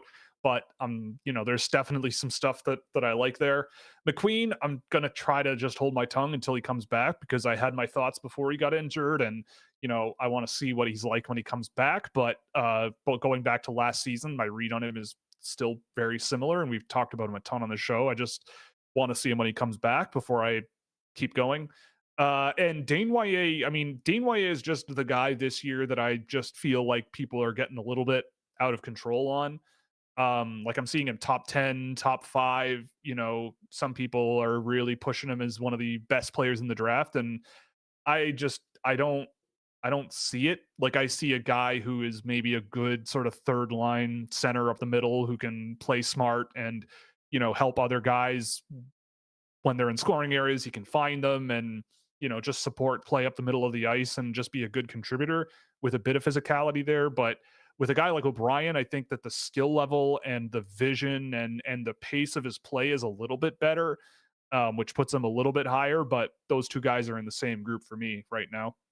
And so is Frondell, actually. All four of those guys are at the same level on my list right now. I want to bring up something because we talked about this off stream. Yep. Just because Will has Caleb Desnoyers ranked lower does not mean he doesn't like him as a player, okay? Because it means I don't like him as a person. Yeah, that's what it means. Yeah. But in actuality, or in reality, just because you have a player lower doesn't mean that, I hate him because he effing sucks, man. Yeah. So I wanna get that out there for Will. Because Will gets a lot of heat. Sometimes. It never hurts to reiterate that, but I will say after my discussion with Stephen Ellis, I pulled Keyshawn Aitchison off my list. So I don't have him ranked. Why didn't you say that? Why didn't you tell him? Because I think he just sees it the polar opposite to me. But that's fine. You can just say, look, I don't see things the same way. You go on like a minute talk about what you see differently, and then we have some contrasting opinions on the show. Yes, instead of me being your yes man all the time. All right, we need not more. Always. Well, of course not always. You yell about my takes quite often, but you blindly trust me when it comes to prospects, which because I don't know why anyone would do that. No, Will, come on, man. Lane Hudson, Logan Stankoven. That's all I need. Right. That's all I need. That's true. That's all I need. That's all you need. Yeah, easy. Owen Power too, man. Like you weren't wrong. There's a lot of cases that I can point out and as evidence to support you as somebody who knows what they're doing. Okay. You know who really looks really good now? Quentin Byfield. That I had to stop. No. But I had him a step one slot ahead of Owen Power in the draft, and I hemmed and hawed about that. And then I just went, you know what? I'm having more fun with this player, so I'm putting him ahead. And I've seen him with this team in the NHL a little bit over the last little while. Is Kent Johnson. Mm-hmm. That guy can play now. He is cooking, and he has grown in his game, I think, quite well. And I'm very happy to see that. That was my big thing with him. Is he is very, very talented, but the on ice sort of awareness and maturity needs some work. But he seems to have come a long way. He's quite good. So feeling pretty okay about that. Václav Nestrasil will go in the first round. Maybe. I mean, he's big and he's lanky and he's got skill. I could see it. Is the public putting too much stock in Martone's current play compared to Misa and Hagen's rather than a projection of where he easily could be? I mean, I don't know, like, what's the concern there? Because he is still pretty much universally ranked as like 3 or 4 on people's lists. His average on my list is 3.5. So, I mean, I think people are, I think with him, it's more that like his style of play is, you know, he's not the highest pace of play guy. And I was talking to AJ about this last night. Actually, we were watching some hockey, and I forget who we were talking about, where it was like the illustration of the difference between really high end guys and how important pace of play and speed and quickness is. It was Montreal, Slavkovsky, Mm-hmm. and who was on the? Oh, Was it? well, I can't remember who we the were other talking one was. about Byfield because he was just awesome that game. But I know He was you very were good happy last to night. see Turcotte playing well too. I don't know if Yeah, I'm not that's sure if there was a specific one too, but maybe it was Byfield or something. But anyway, like I think when push comes to shove, at least for me, and there's a lot of these guys who I think bring really good talents in many areas. It's like the X factor in the NHL that makes a difference is, not really to me physicality, but it's more like quickness and pace of play and how quickly they make decisions and how much they can stitch a play together. And I feel like Martone is just behind those guys. And I feel like that is something that can be difficult to pick up over time. And I love Porter Martone. I've been a Porter Martone stan since he was 15. So, I want to love the guy, and I do. But I think that might be why people sort of are starting to put him a little bit lower than the other guys that are there. just get him with Barb Underhill, man. Work Yeah, on that that too. skating. Work on that Yeah. skating. Yep. Why are Murtag and Fonderk so low on people's rankings when they progress play very well? So I don't see that in Murtag, honestly. Fonderk's weird. Like with Conrad Fonderk, I've actually been meaning to watch him, but he hasn't played in a little while. Um, he Fonderk is tough. He's a tough one. Like I uh I he's one of these guys where like it's kind of like Noel Gunler. Like when I remember watching Noel Gunler, it was like most of the game you're like, why aren't you doing more? But then he would get the puck and some in an advantageous situation and something would happen and you go, holy crap, okay, now I see why people like you. But over the course of an entire game, you kind of go, yeah, like sure, but I don't, you know. So I think people are seeing a bit of inconsistency in his game and maybe a little bit of like he plays like, he needs to be a top 6 player, but like does he really bring a top 6 player level of consistent talent and output that puts him in that range, right? Or otherwise you're sort of going, well, I'm taking a risk on a guy who probably won't be a bottom 6 player in the NHL. So, am I going to do that with a relatively high pick, or do I just sort of take a swing on him in the 3rd or 4th round? And if he works out, I look like a genius. And if he doesn't, he's just a talented college player who just didn't work out, right? Like, it's a tough call. I think with Murtag, I think he will get drafted pretty high. Like, I think he's going to be a maybe late 1st round pick. I don't see that out of him, but I do see like that, like we talked about it with Steven a lot, that resilience and that ability to take pressure on and make plays and get pucks on net. Like he can do that. And I think people are interested in that kind of thing. Joe misses my stash. Well, I'm sorry. It was ugly. It was. It No, needed to go, Will. I'm wasn't sorry. great. It wasn't great. I do feel like a baby. I shaved this morning. I like to, make myself less degenerate and a little cleaner for show days. So shaved the face today and I feel like I look not a day over 24. But I assure you So that I you're am. saying you look younger than me is what you're saying, huh? Maybe. I don't know. We'll see. We'll see what people say. If I recall correctly, 2017 was considered a weak draft, and now you look at it more positively. Do we think 2025 could be sneaky good like that? Yes, I believe so. I look, actually, I don't really.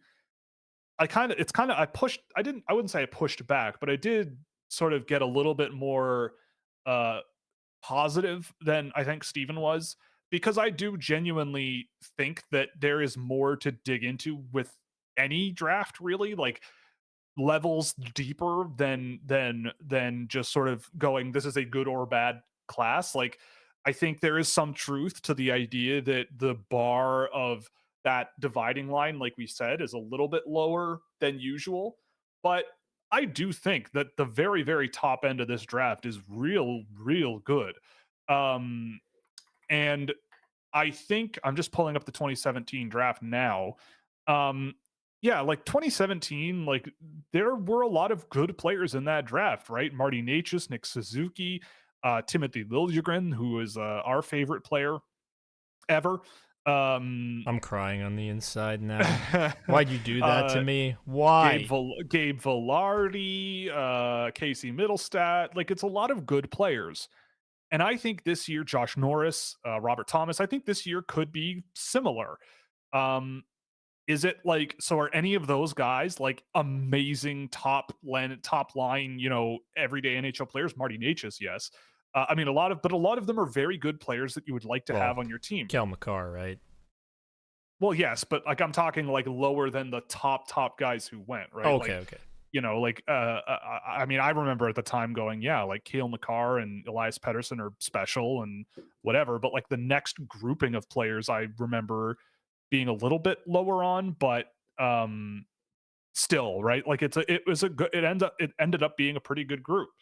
Um, and I think that could be the case this year as well. Like I also am just not really in the business of judging a draft class before they're even drafted. Like I think it kind of also does a disservice to the players. It's like, I think it is a year where if you're looking to contend for a Stanley Cup and it's like a difference between trading a first round pick and not trading a first round pick to maybe add a player that you really want.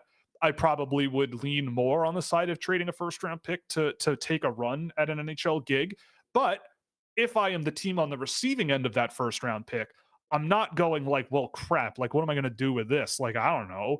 Like, we have a first round pick, so let's draft, someone big who, if they're a bottom pair guy, then maybe we win with this draft pick. Like, I think that that's the wrong way of thinking about it. I think if you think about it going, someone will be there that we really, really love and really think could become a really good player. Like, and this is the case with every single draft. I don't care how good or bad people think it is. If you trade down or have a bunch of second round picks, you can do some serious damage, especially these days, right? Like, look at Lane Hudson, 60th overall, and yeah, he might be the exception to the rule, but like Seamus Casey, also a second round pick. Logan Stankoven. Logan Stankoven, second round pick. Murat's doing well now. Yeah, Murat Huzmadinov is scoring a little bit, but he's been good regardless. You look at 2017, right? Jason Robertson was in that draft. Yep. Jesper Boqvist was in that draft, and he's actually played a decent amount and has been relatively productive. Alex Texier, there's a lot of Mario Ferraro. There's a lot to like. Fabian Zetterlund was a third round pick. Like, if you do your homework, you can pick something up and take a chance on someone. World Junior Championship gold medal winning scorer Teddy Stiga, late second round draft pick. You can take good bets, even if you're not one of the worst teams in the league or whatever. And I think this year you could say the same. Is it as exciting? I don't think so, but I think there's a lot to like. Like, here's the thing. We mentioned Ben Kindle earlier in the show, and that I felt like he has been one of the hottest players in the league in the CHL since December 1st, which is a game after the end of the Prospects Challenge, where I thought he was excellent.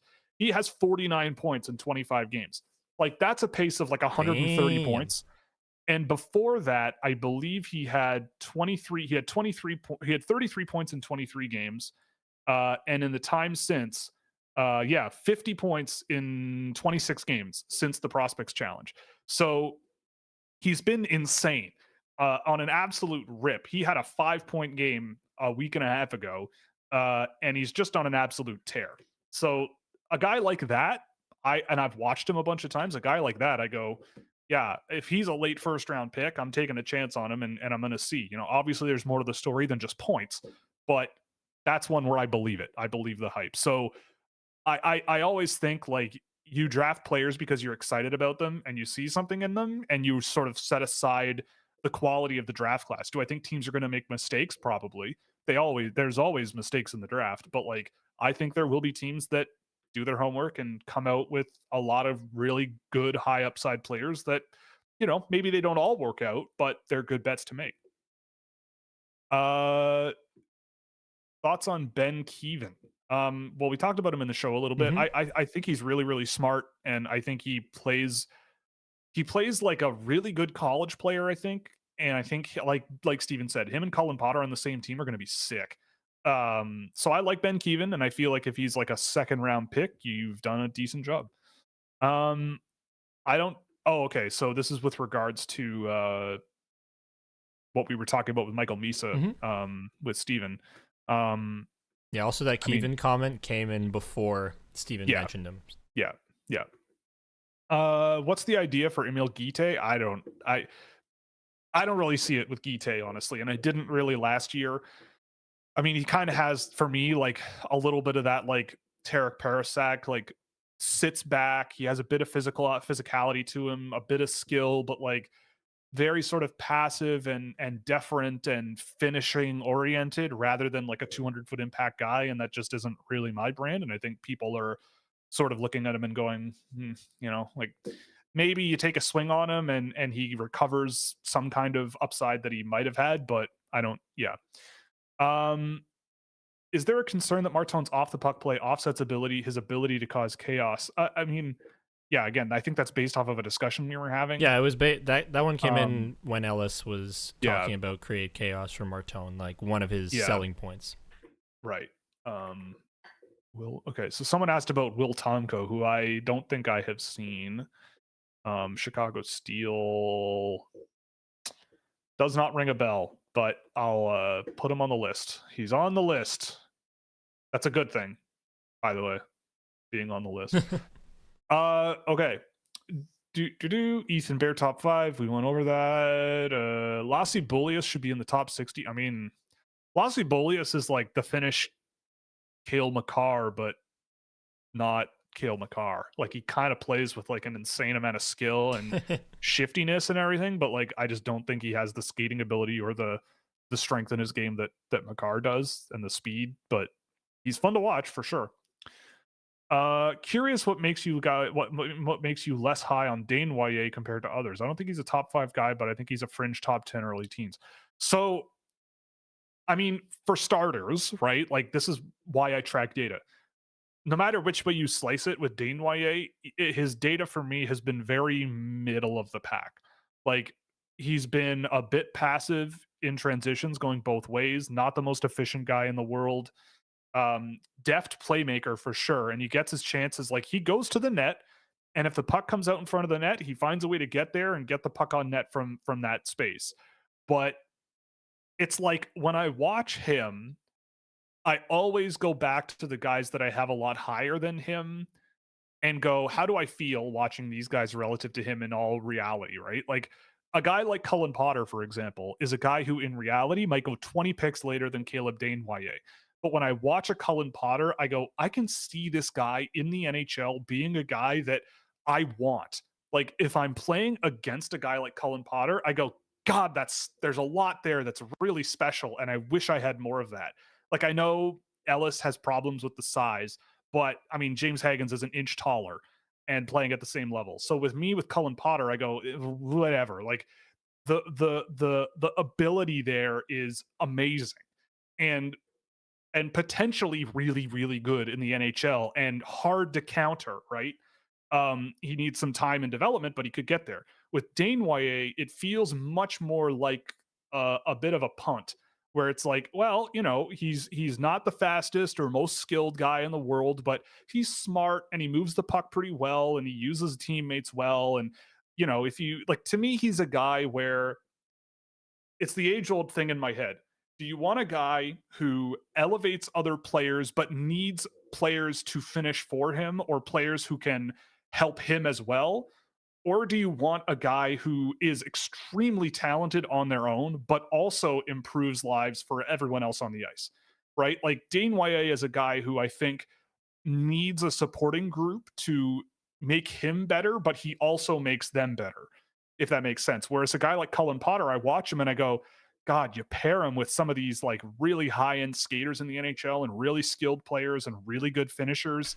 And I feel like he's going to drive results as well as drive results for himself, right? Like, look at Uri Slafkovsky, right? Like, Uri Slafkovsky plays an important role that elevates the other people on the ice's role. and he does his thing well. But if you take him away from that and put him in like if you put a Caleb Desnoyers on a third or fourth line in the NHL with, some other sort of big physical, not the most offensive leaning guys in the world, he'll move the puck well, he'll stitch that line together, and I think that's why he could play that role pretty well, but I don't think he's going to be a huge producer.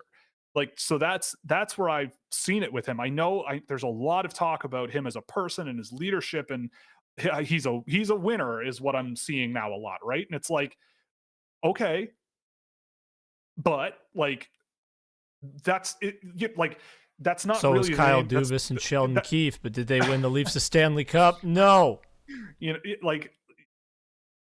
I don't know. It's you could probably look at a bunch of examples of guys who didn't win championships or something and had exceptional NHL careers. It's not really the name of the game. Matt It's like, well, sadly, like remember Zach Fucali? It's like the Canadian goaltender who won a World Junior Gold Medal and won a bunch of games with the McKinnon Halifax Mooseheads, and people were talking about it as a first round pick and went in the second round to Montreal, and people thought he was the future of goaltending there, but he was just not. It's like, he's a winner. Okay. Didn't really win when he went to the pros, right? Like it's not really the point of what we're doing here. So for me, it's like I look at other players a little bit more favorably where I go, are they driving play up the ice better with more intensity, more speed, and really, like, if you can put opponents on their heels, it's way easier to beat them, in my opinion. Whereas if you're thinking more of like, well, if I slow the game down, create space and make it's like that could work. But it's, to me, like the really high end players in the league are not the guys who do that really all the time, right? Like even a Leon Draisaitl, he can really move. Like I think that's one of the more underrated things in his game. Like he's not super slow, right? Like that's not really his thing. It's a combination of all of these things put together that I think he does really, really well. But anyway, I feel okay. Yeah, I agree. I feel like Carter Bear could be a really annoying rat in the NHL. I think that's fair as well. Game tape tomorrow. Watch it. Yes. How is prospect skating assessed? Because it seems there's more variation in grading than anything else. Okay. I feel like we get this question somewhat often, but I think it's really important to ask an evaluator, which you're doing, what it means to them. Because I think if you ask different people, they will maybe say different things. So when someone asks me about like skating, my question from there is like, what are you talking about? Because there are a lot of subgroups of things in skating that are very important to differentiate, right? Like this player has a good shot. What do you mean? Wrist shot, in motion, stationary, slap shot, on the rush, full speed, can they slow down and take a great shot? Where are they taking shots from? Like, what do you mean? How right? deceptive like, is the shot? How deceptive is that shot, right? Like, what about pre-shot skill? Like, what about one-timers? Like, what do you mean? Because they can't, just because someone has a good shot doesn't mean they're good at all of those things, right? So like a good skater doesn't automatically mean that they're good at pivots and crossovers and generating speed and generating speed in a straight line, generating speed with their crossovers, pursuit defense, using their edges to sort of follow guys around, make quick cuts and keep up with changes of flow of direction and all of those things. Like all of those things help make the game easier.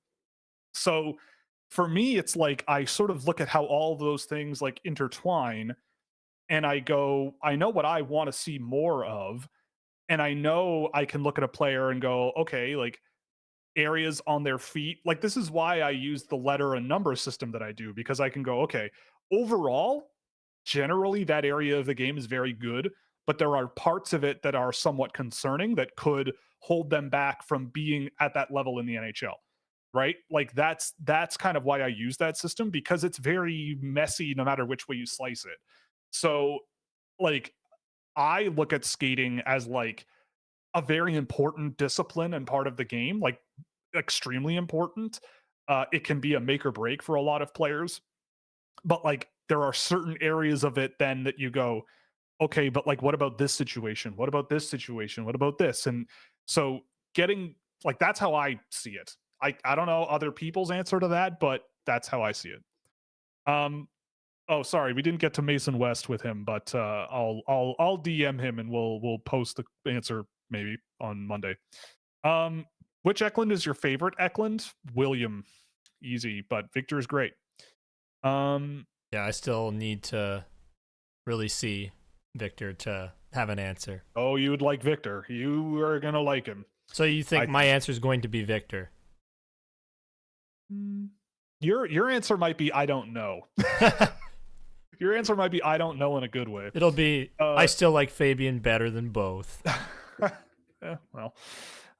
Can we talk for 5 hours about how sick Cruz, Lucius, and Colin Potter are together? Hey, Grav, what's going on?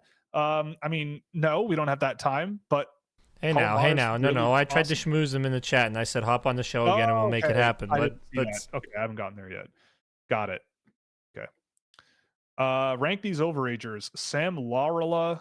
I lost my spot. Sam Laurila, Tobias Hunanen, Christian Epperson, Jamiro Reber. So for me, I probably go Hunanen, Reber, Epperson, Laurila. I like Sam Laurila and what he's done this year, but I think Hunanen, Reber. I'd say Hunanen, Reber, and Epperson are all very close. Like if you said don't take Epperson or Reber, we want Epperson instead, I would go, okay, sure, whatever. They're all close, is what I'm saying. Are NTDP U18 starting to fast track to college as a trend similar to Horkoff and Potter? That's a very good question. I mean, maybe, but I mean, I think with Horkoff, I mean, the academic side of it is also part of the equation, right? You have to be at a certain academic level in order to graduate from high school and go to university in the first place. So that's a hurdle by default. But I mean, it is at the end of the day up to the player and the school to go, I'm ready for the jump, so I'm going to try it.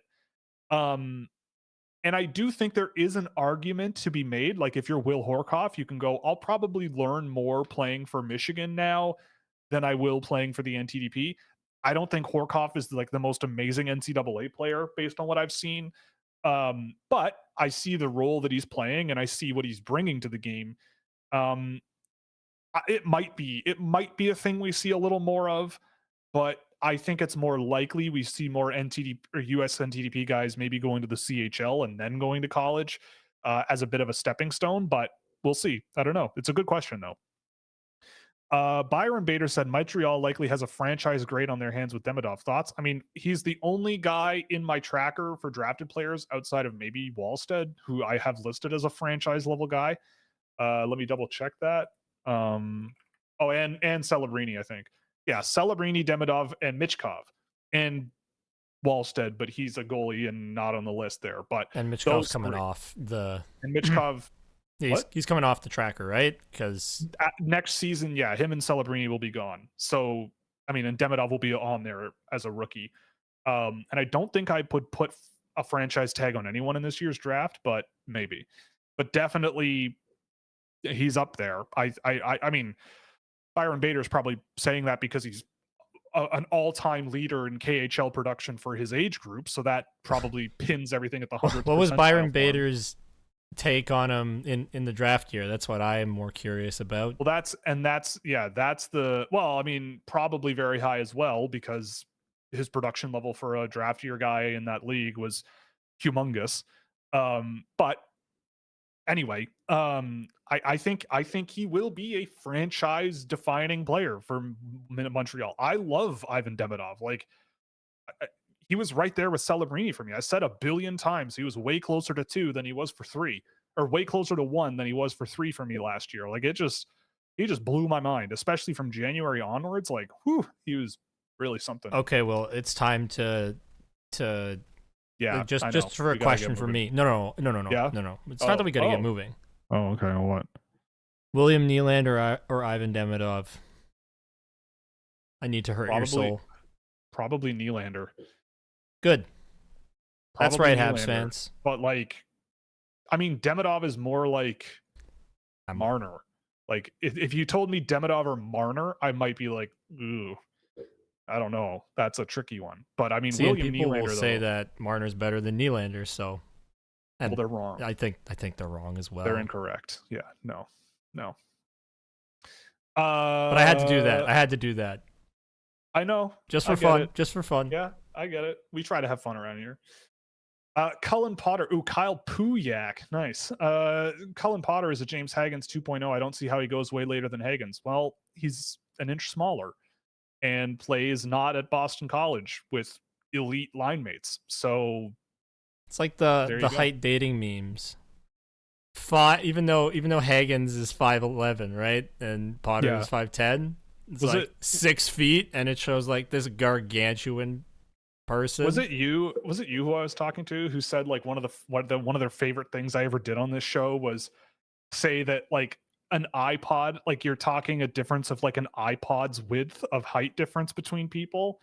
I don't think it was me, but that is Was it pretty good. might have been Jordan. It's probably Might have been Jordan. Because he's like, it's true. Like you're talking about 2 inches, which is like, you know, maybe a skate blade is half an inch wider than someone else's skate blade. Like you're, you know, like I think I took my cell phone or something and was like, well, this is probably an inch wide, you know, probably an inch or 2. And it's like, right. I'm an elite prospect. I'm not an elite prospect. I'm an elite prospect. I'm not an elite Yeah. prospect. It's like, if that's what makes the difference, then I will take advantage of that bias any day of the week. It really shouldn't. Which NTDP forward is separating themselves from the team? I think Jack Murtag is the best one. I don't know. Pass. Will doesn't want to answer that question because he doesn't feel like there is a player that separates themselves. I mean, the guy on that team that I've really loved the most is Will Bell, but that's because I would love to have him on my team. I think Cole McKinney is a guy who's grown on me a lot over the course of the season, but I look at Will Bell and I go, big, fast guy with pops of skill here and there who, if I want to coach him because I want to get in his ear and like put my hands like on the top of his head and like just like the kid from Billy Madison and just like be yourself, like be big, like crush people, like you are capable of like a lot of amazing stuff. So, you know, go out there and do it, man. Like he is a wrecking ball of a hockey player who you just don't see it as much as you want to. But when he pops hard. Yeah, the 2022 Olympics were indeed the Slavkovsky show. And I remember that too. And he had like 6 goals in 6 games. And people were like, do you think he's elite now? And I went, no. Because he was playing like Slovenia. I think he popped a hat trick on Kazakhstan, or was that at the World Championships or something? I don't know. Anyway. Yeah, he got a big bump from international tournaments towards the end of the year. Like I think he was around like the 5 slot for most of the year. And then people weren't as infatuated with Joakim Kamel, and he kind of dipped. And then look at this big boy. Look at this big boy. I mean, he's a good player. Yeah, he's a good player. He's not Logan Cooley, and he never will be. Okay. Look, look, Habs fans. I used to hate you. Now I love you because you help pay my checks. All right. So I appreciate you. You've gained a new level of respect. Yeah, we got to do a video on every single Habs prospect they've ever drafted because holy smokes. Because the numbers don't lie. Yep. So I appreciate your support, and I now respect you because you give me money. Okay. So I am now thankful towards you guys, but still Logan Cooley's better. You cannot, my message will not be sold out. All right. But Slavkovsky, he's good. Okay, he's good. He's a good player. Bonsoir, Jeremy. Oh boy, here we go. My dear friend David Phillips told me today how interesting Tamerlan Tolubayev is for this year's draft. Shut up, I'm moving on. Sorry, it's because you mentioned David Phillips. If you had kept that out of your chat question, no, I would have seen right through it because I googled his name and he plays for the Astana under-18 team in the Russian under-18 league, and he has half a point a game. This guy is a guy. Almost a great birthday though. His birthday is almost the best day of the year. So what is it like? July 18th? July 16th, I think. I closed the tab. Yeah, the 16th. You're the 17th, right? Pretty close. I'm 21st. 21st, okay. Yeah. I think Theo Stuxelius is the guy who's born on my birthday. Yeah. Oh no, July 24th. There's someone in this draft who has my birthday on my 17th birthday, which is terrifying. That is Like, terrifying. I was in high school when you were Your draft year when they were Yeah. when they were Yeah. born. No. Oh no. 2008 would No, have but been. next year will be. Oh, I know. That's crazy. That's Oh right. terrifying. So like half your life will have been as an adult. Yep. I'm Wow. coming up on that. Wow. Yep. I'm 30. I'm turning 35 this year and 36 next year. Feels bad, man.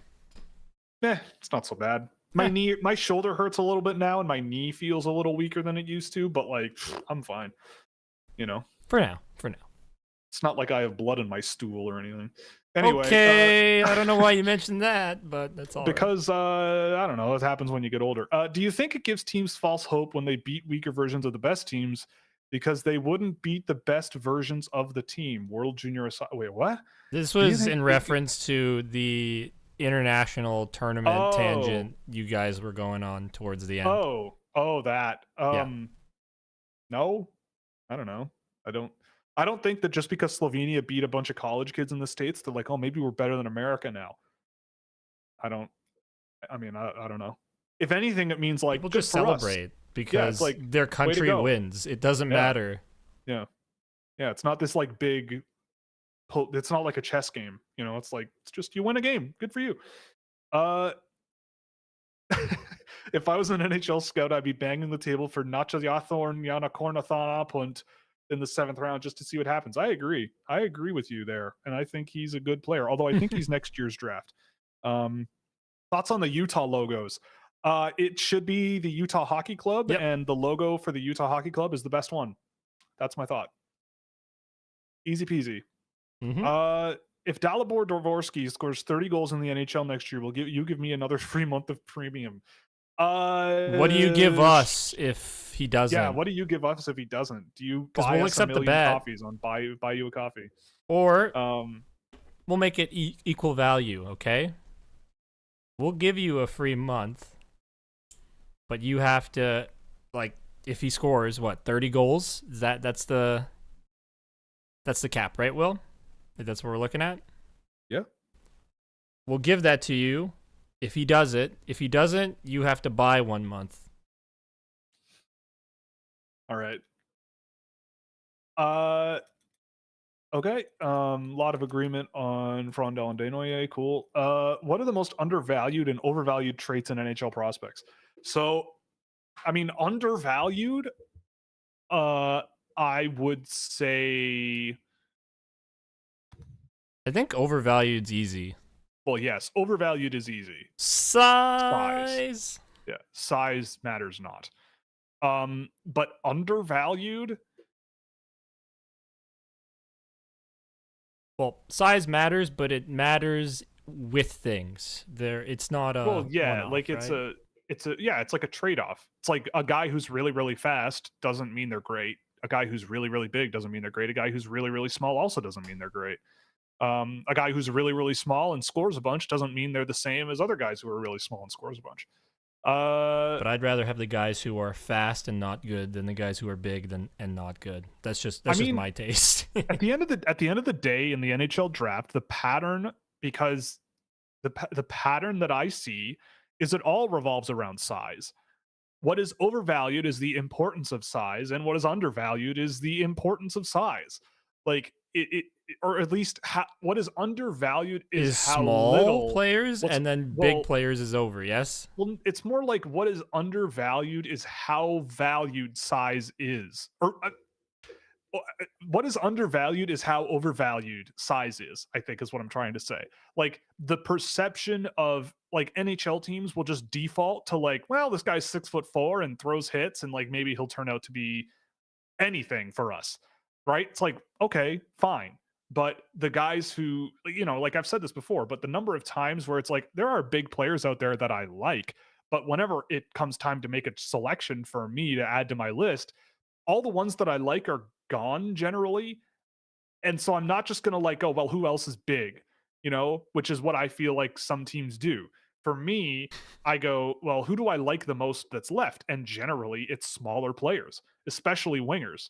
So it's like, well, okay, like if I guess I'll see what goes on with this and see how it goes. And if I were an NHL team, I would just do that and work around it, right? Like look at free agents, go to maybe college free agents, look at European free agents, or value guys that people forget about in the NHL that perform well at the things I need to make these wingers that are offensive and aggressive and high pace and smaller make their lives a little easier.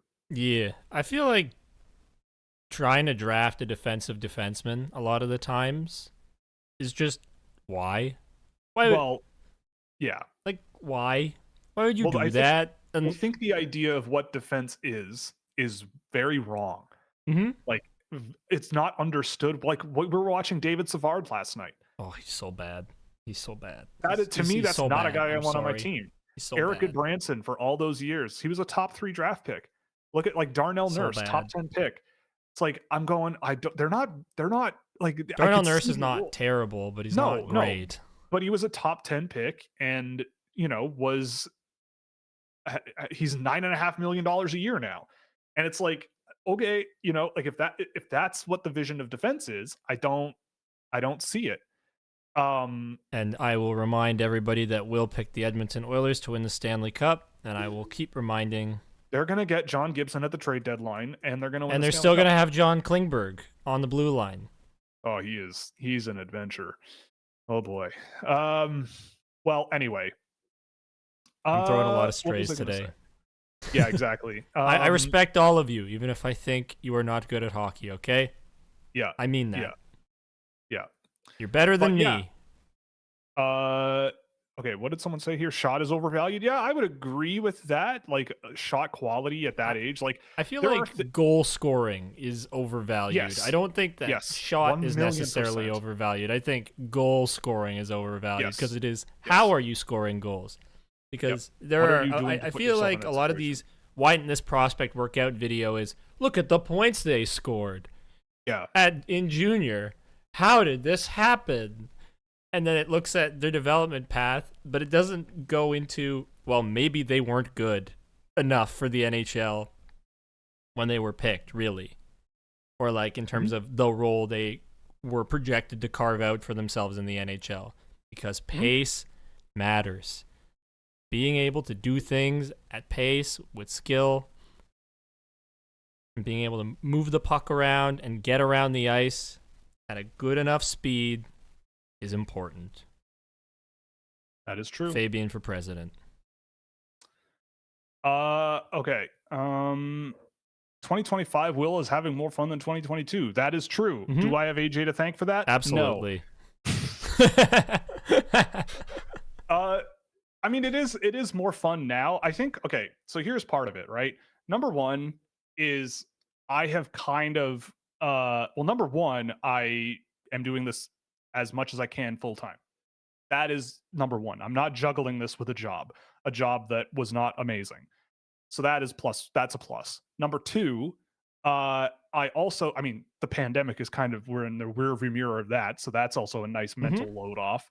But also, over the years of doing this, like I started this whole thing as like a means to an end to like put my work out there to get noticed by people who are in the industry and like put myself in that world a little bit more because I'm a total outsider. I'm just a guy, right? Like I went to university for kinesiology and like I'm a Toronto educated, just a guy who all of a sudden was like, I really like this hockey thing. And I'm going to dig into it and this analytics thing and I'm going to dig into it. So I'm on the outside looking in. And over the years, I've gone from this is my means to an end of like earning a role or earning a look in that world. And now it's been long enough where I'm going, I can only do so much to like try to force that direction, like try to talk and behave a certain way and approach things a certain way and all of that stuff and try to be something in order to gain, a certain amount of, I guess respect would be the word. And I think I do good work. And I think that I work hard enough at this and I'm self-reflective enough that I consistently am refining things and listening to people and getting better and better, where I've kind of gotten to the point where it did used to get me down a lot that I would think I'm doing really good work and I'd see the end results at the draft and watching these guys who I've seen for 4 or 5 years now be exactly what I thought might happen at the draft when they're drafted. It's like people say you can't judge a team based on how they draft the day of. And I remember when I used to do those draft recaps at the time, I went, yeah, but people would comment being like, yeah, my team, you might not have liked how they drafted, but you never know. And I'm going, you're right. But I'm pretty sure you can kind of point things in the right direction, right? And like see where things might go from here. And more often than not, I feel like I'm more correct than not. So seeing that happen over and over and over and over and over again, and having very little in the way of traction in terms of, actually going somewhere with this has kind of motivated me now to just focus on myself and whatever happens, happens. Just to go, you know what? I'm just going to do my thing, do things how I want to do them, because for me, I think it works. And if people are going, if my phone's not ringing, and if whatever's and this is what's more successful, which it is, I also spent a year of my life trying to work my way in by directly going to teams and going, here's a product I'm selling, and having that door closed on my face a bunch of times. And even when it would be creaked open a little bit, it would be slammed shut very quickly. Then after a certain amount of times that happens, you kind of just go, you know what? Like, that's not worth the mental anguish, right? Like, I could probably focus on this and do just as well in my life, if not better. Like, the one thing I will say is, like, scouting is one of the only businesses out there where people, it's like you can't get ahead unless you're willing to make your life miserable, right? It's like you have to be on the road. You have to go to 200 games in person a year, and you're away from your family for like weeks at a time on trips and blah, blah, blah, blah, blah. And it's impossible in your home life and you make no money. And I'm sitting there going like, well, you're not advertising the job very well. So like, of course you can be exclusionary about it, but like the way I do it, like I've been told, like some people see what I do and they go, you're not doing it right because you're from your office. You have the luxury of staying home and not being on the road all the time. And I'm going, work smarter, not harder. Yeah, like, okay, but I feel like I'm doing things right. Like I'm doing things well.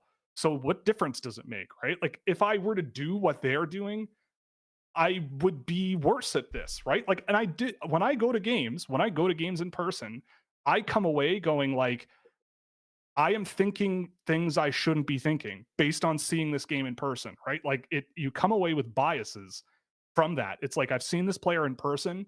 What I see relative to the other guys that I will never be able to see in person takes advantage no matter what, right? Like I won't see Swedish guys in person. I just won't. But I could if I see them all through the same lens, right? Like anyway, it's a great question and it's very true. And there's a lot to unpack on that, obviously. But it has been just a lot of changes in mindset and in my life. Things have changed. And so, yeah, it's different now. And obviously having AJ pick up a lot of the slack and a lot of the things I don't want to do also helps a lot. And taking a percentage of the revenue of the business is a good way of him to get paid because it helps everyone out. It's self-cyclical, so to speak. Yeah, but we're real good buddies, so that's also part of it. We watched hockey together last night. Like we said, I just hit him up and I'm like, we haven't done this in a while. Let's do it. Yeah. And we did. And we watched Quentin Byfield dance around for a couple of hours. He's so good. He's good. And I'm sorry, Montreal fans, again. Your defense is not it. You draft all these defensemen, still not it. But we'll see what happens with Ryan Bacher. Yep. All the times Logan Mailloux trended on Twitter over the last few years, and here he is. Anyway, how are you feeling about Eddie Genborg these days? I like him. He's just outside my first round, actually. I thought he looked really good in the SHL when I watched him there. Physical. He brings a lot of positive traits to the game. He brings a lot of really good projectable qualities that I think make a lot of sense. And he's been better than I remember earlier in the year for sure.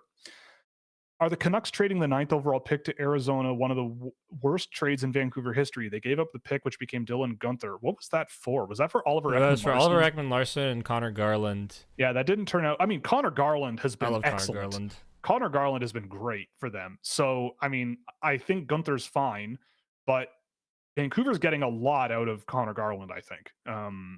Even though the trade was for OEL. I don't think they got much for trading and OEL afterwards, though. no, they bought him out.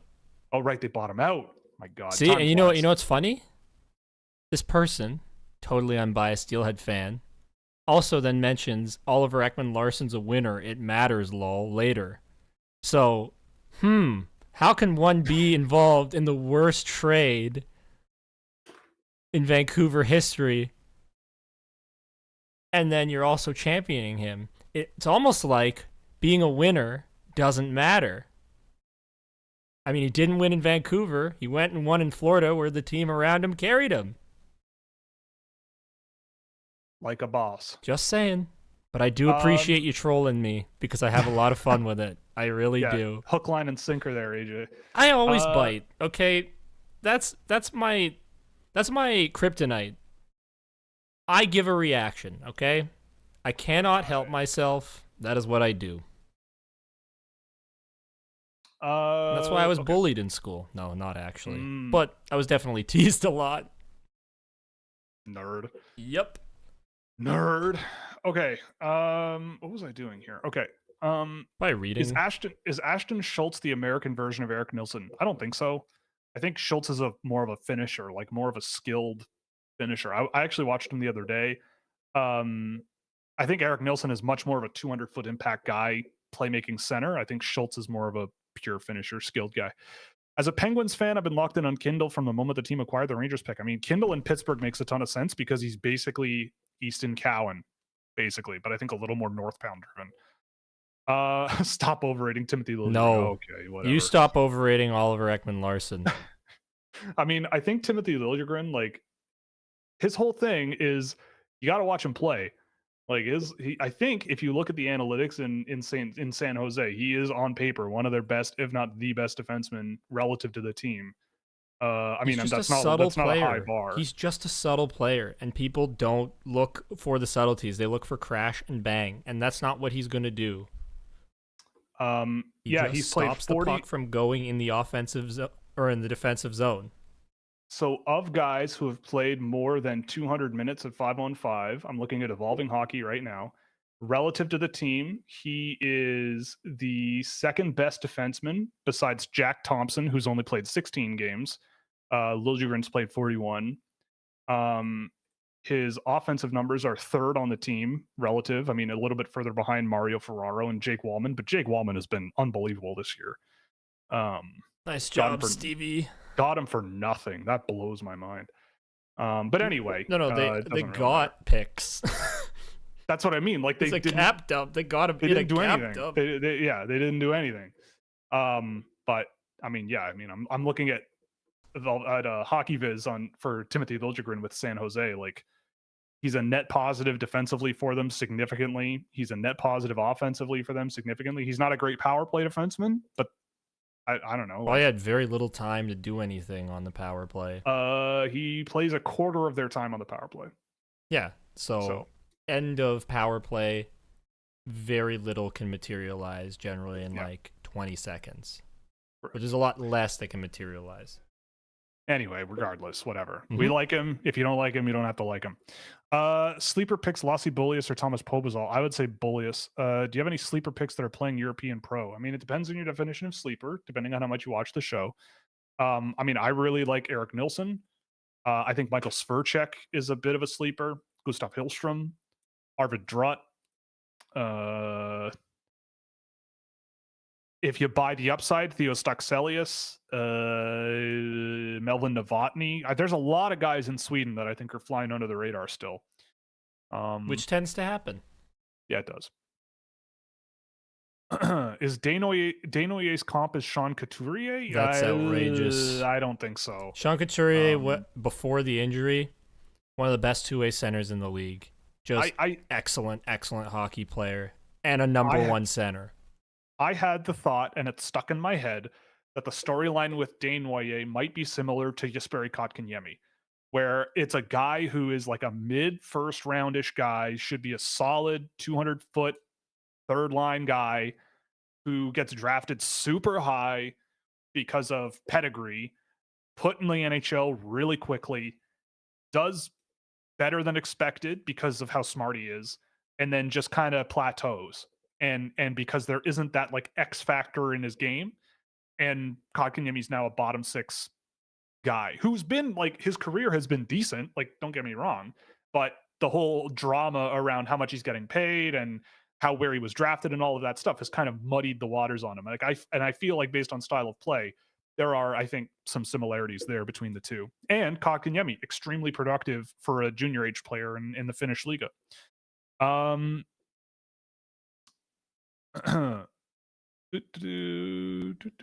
Potter sounds like a flyer. I mean, that would be very nice. It's Nylander. Yes, Nylander, Liesel, Demidov, or Nylander? Yeah, Nylander, easy. Best case scenario, realistically, for a team picking at 8, probably like Victor Eklund. I think that's entirely possible. Mm-hmm. If not Eklund, then you trade down.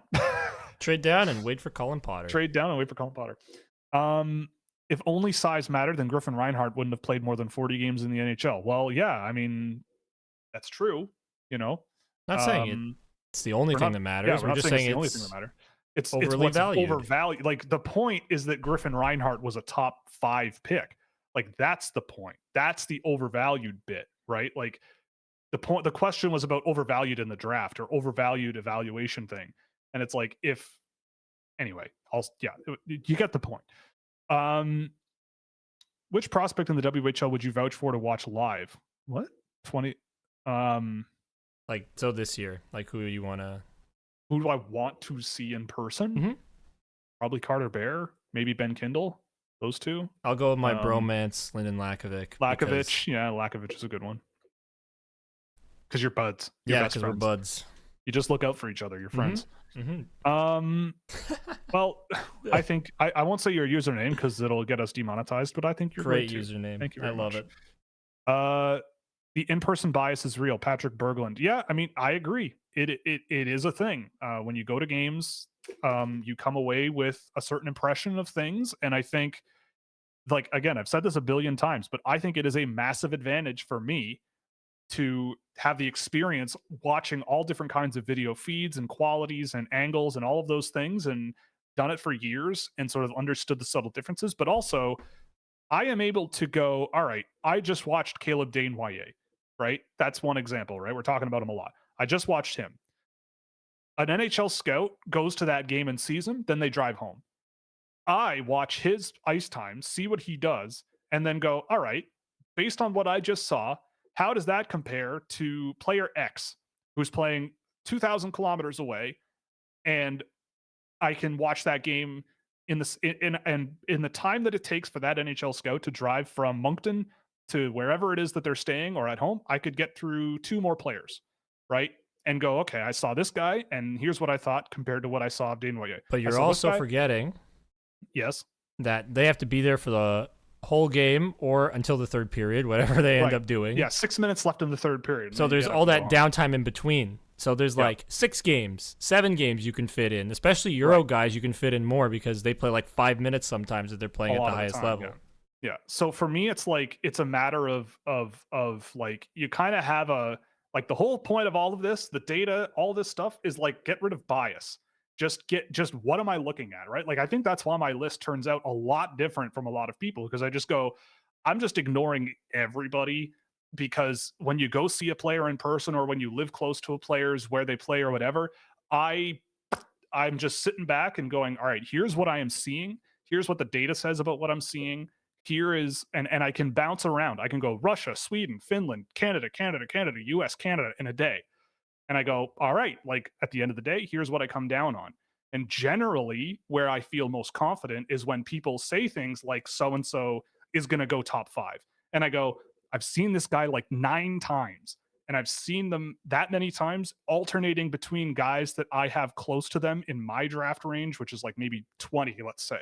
And I go, they're way more comparable to those guys than I think they are at the top. But because there's inherent biases in the whole system, there are other, and it makes you look weird when you disagree with something that is very commonly believed, right? Like the more someone says, like the talk about Beckett Seneca, right? Last year, he was I liked him, mid first round pick. Sure. Super skilled, super fun to watch. goes third overall, all of a sudden the expectations are like enormous, right? And yeah, he's scoring a lot of points, that's great.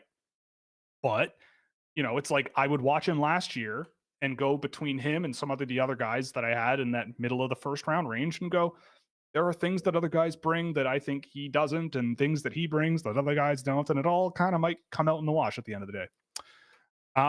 Anyway, it's a topic we could talk about for 7 hours. The person, do you think Dylan Cousins is a projectable first line center? What makes him I honestly can't give you a good answer on Cousins. I don't think he ever was likely to be a number one center. I always thought he might be like a good second line winger or something, but middle six center seems reasonable based on what I've seen of him, but I'm not the most familiar. Who would you say is the best defensive defenseman in the 2025 class? Oof. I mean, at the end of the day, in like 5 years, I might go Jackson Smith, but he isn't that right now. I think the smartest defensive player right now might be Blake Fiddler.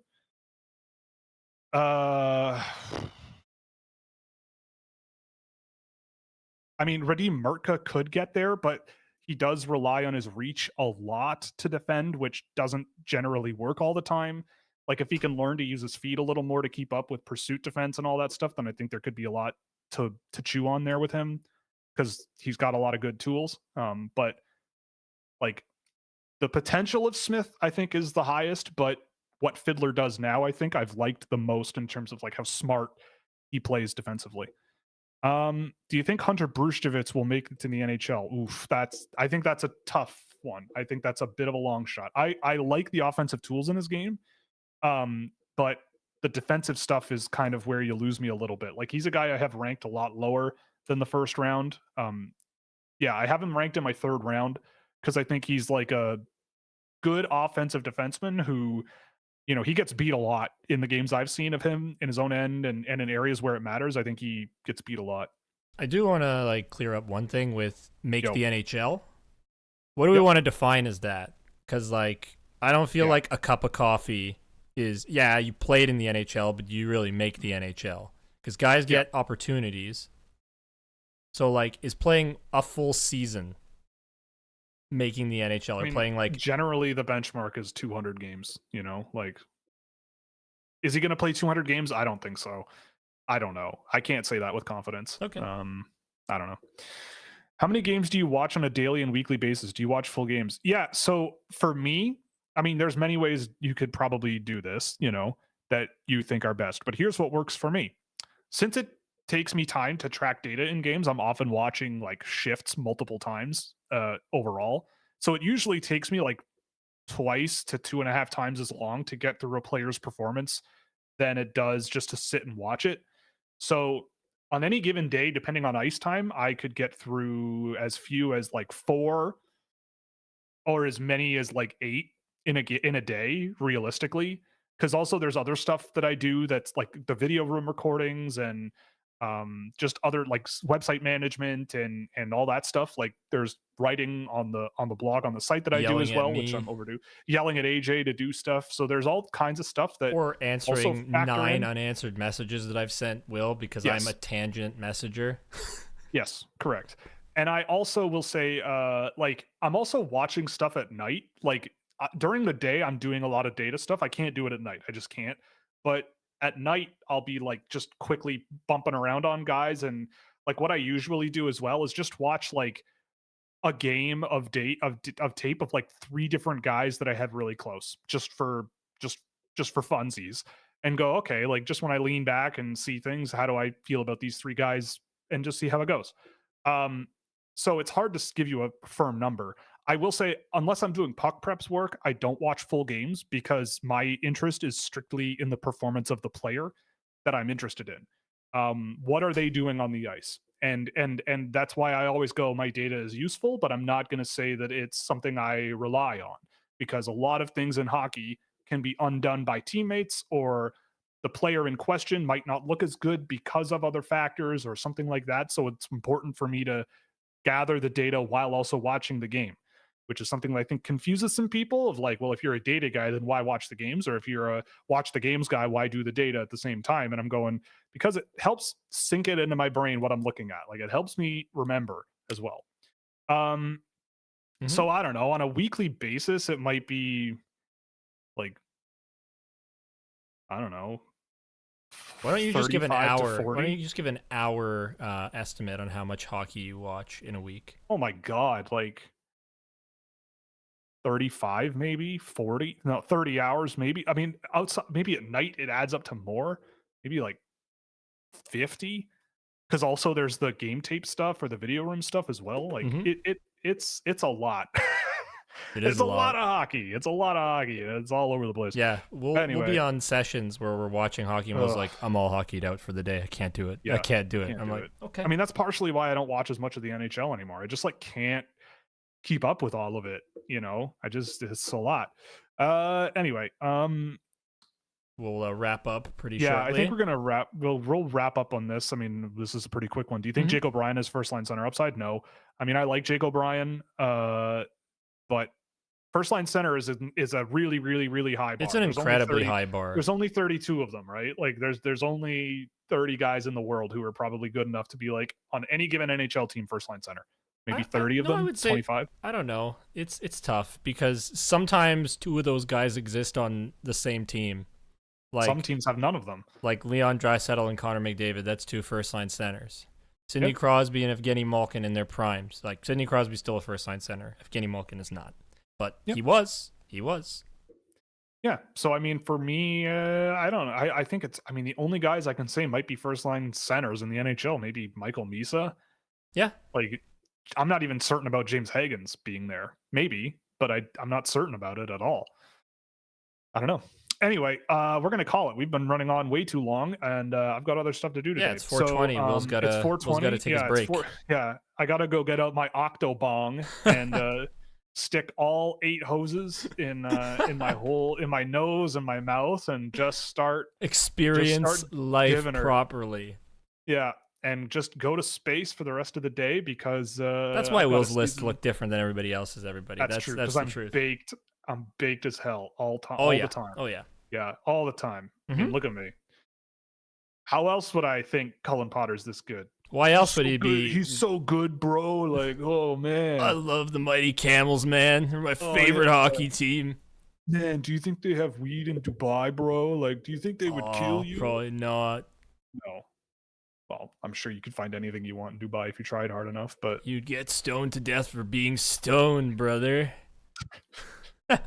There's a high person conversation. Yeah. What if you were like stoned for being stoned, bro? That's like stone squared. It's like, shut up, idiot.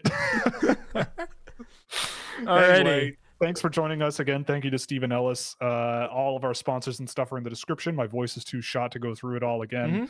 But anyway, thank you very much for joining us. This was a good time. And we will see you on Monday night.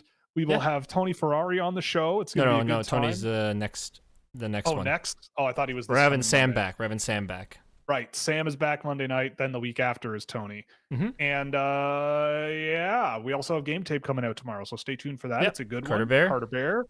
So enjoy. I gotta get to work more on that. Yeah, exactly. So we'll say bye and we'll see you Monday night. And go Leafs go. Good night.